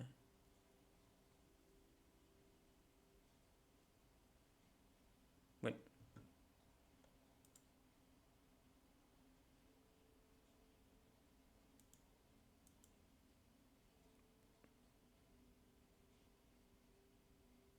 Oh no, this is in the next one. Okay, no, that's fine. That's all. Three things: plus one to hit, plus point blank, which now plus three, and Mm-hmm. one shot per round, plus Yes. one extra person. Yes. And the second thing was good arrows. Yeah. I assume the good arrows are the plus one to hit. That is the. Yeah, you get like your mastery. Part of your mastery routine is picking out good arrows. So whenever Got you get like a bunch of random arrows, you have to go through them and pick out the good ones that you want to use. And that's the representation of the +1 to hit. Yes. Very good.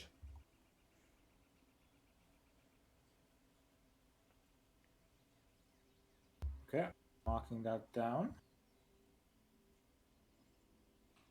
Whew. Didn't this guy mostly only use the mastery, or I guess it wasn't? He had 3 attacks around. Mm-hmm. He had. I guess I don't know what high mastery gives then. Mm-hmm. Yeah. Or maybe he didn't use it. It was in use constantly, but Okay. So you didn't see it probably. yeah. I mean, one thing didn't come into play, and the other two things are just like happening. Yeah. Okay. And I can mark on finally my +1 weapon proficiency now, and turn it into mastery of bow. Longbow mastery. Be precise here. Yeah. Specialty also longbow. Specialization is also longbow, yeah. I had it just as bow. Okay, so Proficiency is both, but everything higher than proficiency. okay, great. All right. So the only thing left to do for you now is get to Tarrega. Yeah. I'm assuming, do I heal at this point of time, or is this such intense training? You can trade gold for healing if you still have gold left over. I have some gold left over. Yeah, I'll take some healing. All right, I have so you 18 can gold left. what? 18 gold. That's all I have. All right, you can trade single gold pieces for single hit points per day. So you have 21 days left, so 11. you can fork over the money for healing. Yeah. But without the healing, you won't get HP because you're training all the time. Yeah. So I paid the 11 gold for the 11 hit points. Mm-hmm. And then it's time to head out. Grab your horsey. Yeah. I think there's a good long goodbye between Reuven and Aaron. He expects to see you soon again. Yeah. Uh, I did promise him to come back for the leather, right? Mm-hmm. But he did say at the end of the year, right? How many months is that? Now it's the end of September, so 3 months. Gotcha. Okay. There's probably a light hug or we might not be hugging disciple and teacher, but yeah, there's a goodbye from Reuven as he takes his horse and cat. Long as the ranger here marches into the woods. All right. Let's see if anything interesting happens in the woods. I think I want to go. Ooh, where do I want to go? Or do you want to meet the caravan? Is the question. I would like to, if that's possible. At least Everybody kind of like in Green Peak knows when to meet them and where to meet them, so they can help you with this problem. Great. They will let you know that you have to be. This is a even week.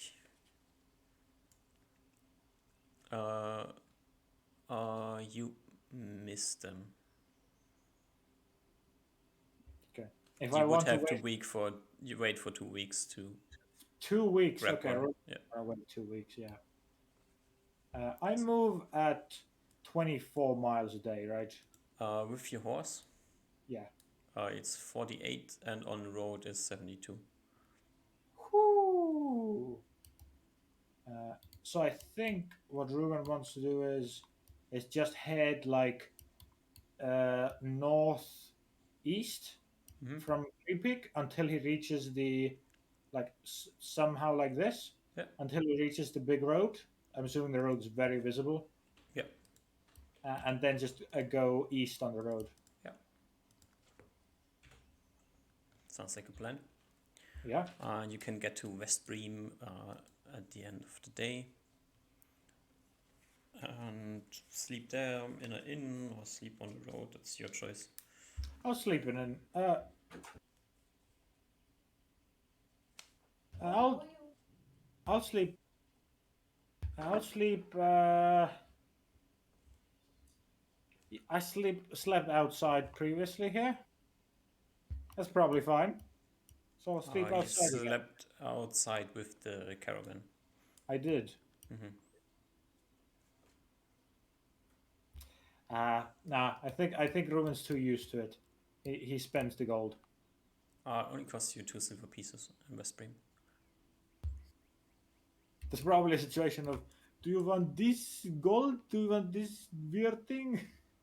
I was like mixing up silver and gold, but it probably gets there eventually. Hmm? Yeah.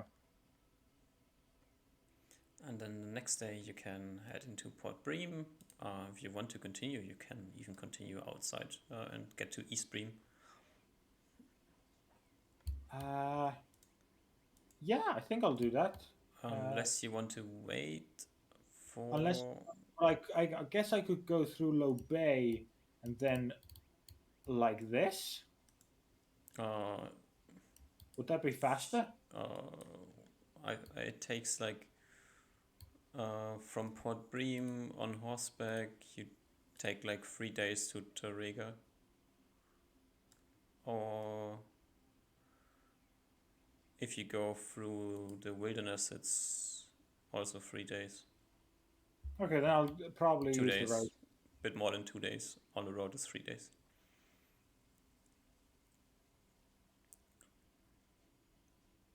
He has learned of patience and taking care of the extra effort into safety All right. uh, in this new environment that he's just been in, and we'll go with the road. Okay. Else you would have to, if you want to grab a caravan, you would have to wait a few days in Port Bream. How many days? 4 days. I think that's too long, too Okay. much. Yeah, I can sleep every night in a town, right? Yeah. That's good enough. I mean, you are.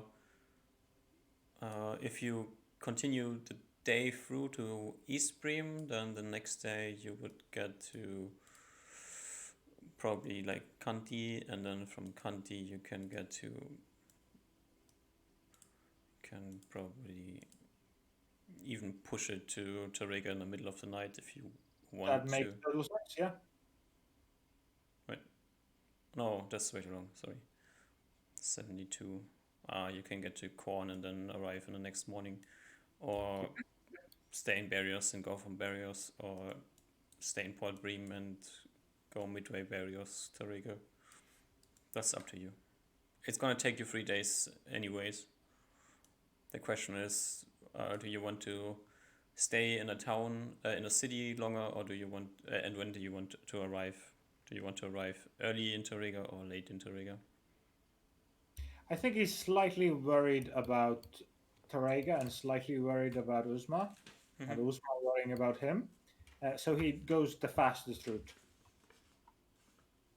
So I think that's going to past Barrios. Yeah, the difference is like half a day. Yeah, I'll take the shorter of the half a day. Okay, so you arrive like midday instead of evening. Okay, let's see if you roll really, really unlucky and get ambushed by bandits. If they even are still alive, that's a different question. There's Don't. one bandits, or I guess maybe the one group has split the two again, but there's not that many bandits left. True, sorry. Also, not many hobgoblins left, and the orcs Oh, are if kind of. fucking goblins come attack him, I love that. I would get a plus 13 to attack them. Yeah. Plus 13? Oh. Yeah. Oh, it's just if I hear like attack two hit bonuses, I always have to think about the throw meme, or the homeward bound meme. The demon is attached to you, so you have a penalty on your attack. It's -2. Right. Okay, Yeah. so it's only +21. Best meme ever. I never managed to finish Hoverbound. How do you Uh, get that high? Do you get like a magic? Grand Mastery +3. No, did he have the +5 sword at this point already? I think he already had the +5 sword. 18-100 strength, and also gloves of war and something else. So Lots and of level 11 or 12 or what it was at this time. yeah. No. All right, you don't get ambushed anywhere, so this is East Bream. Do I need to mark down some more silver? Yes, please mark down 6 more silver. I'll mark down a full gold for like the beverages and things I. Yeah, yeah, I have food as well. Yeah, so makes sense. Then you are at Kandi. There you are at Corn. And then you finally arrive at Taurega 10 days after Usma has finished learning spells. Let's hope he's not too worried. Let's hope he's not too worried. Yeah. Alright. I think that's it. I We're think done. that's it. We did it. We Did it. fucking did it.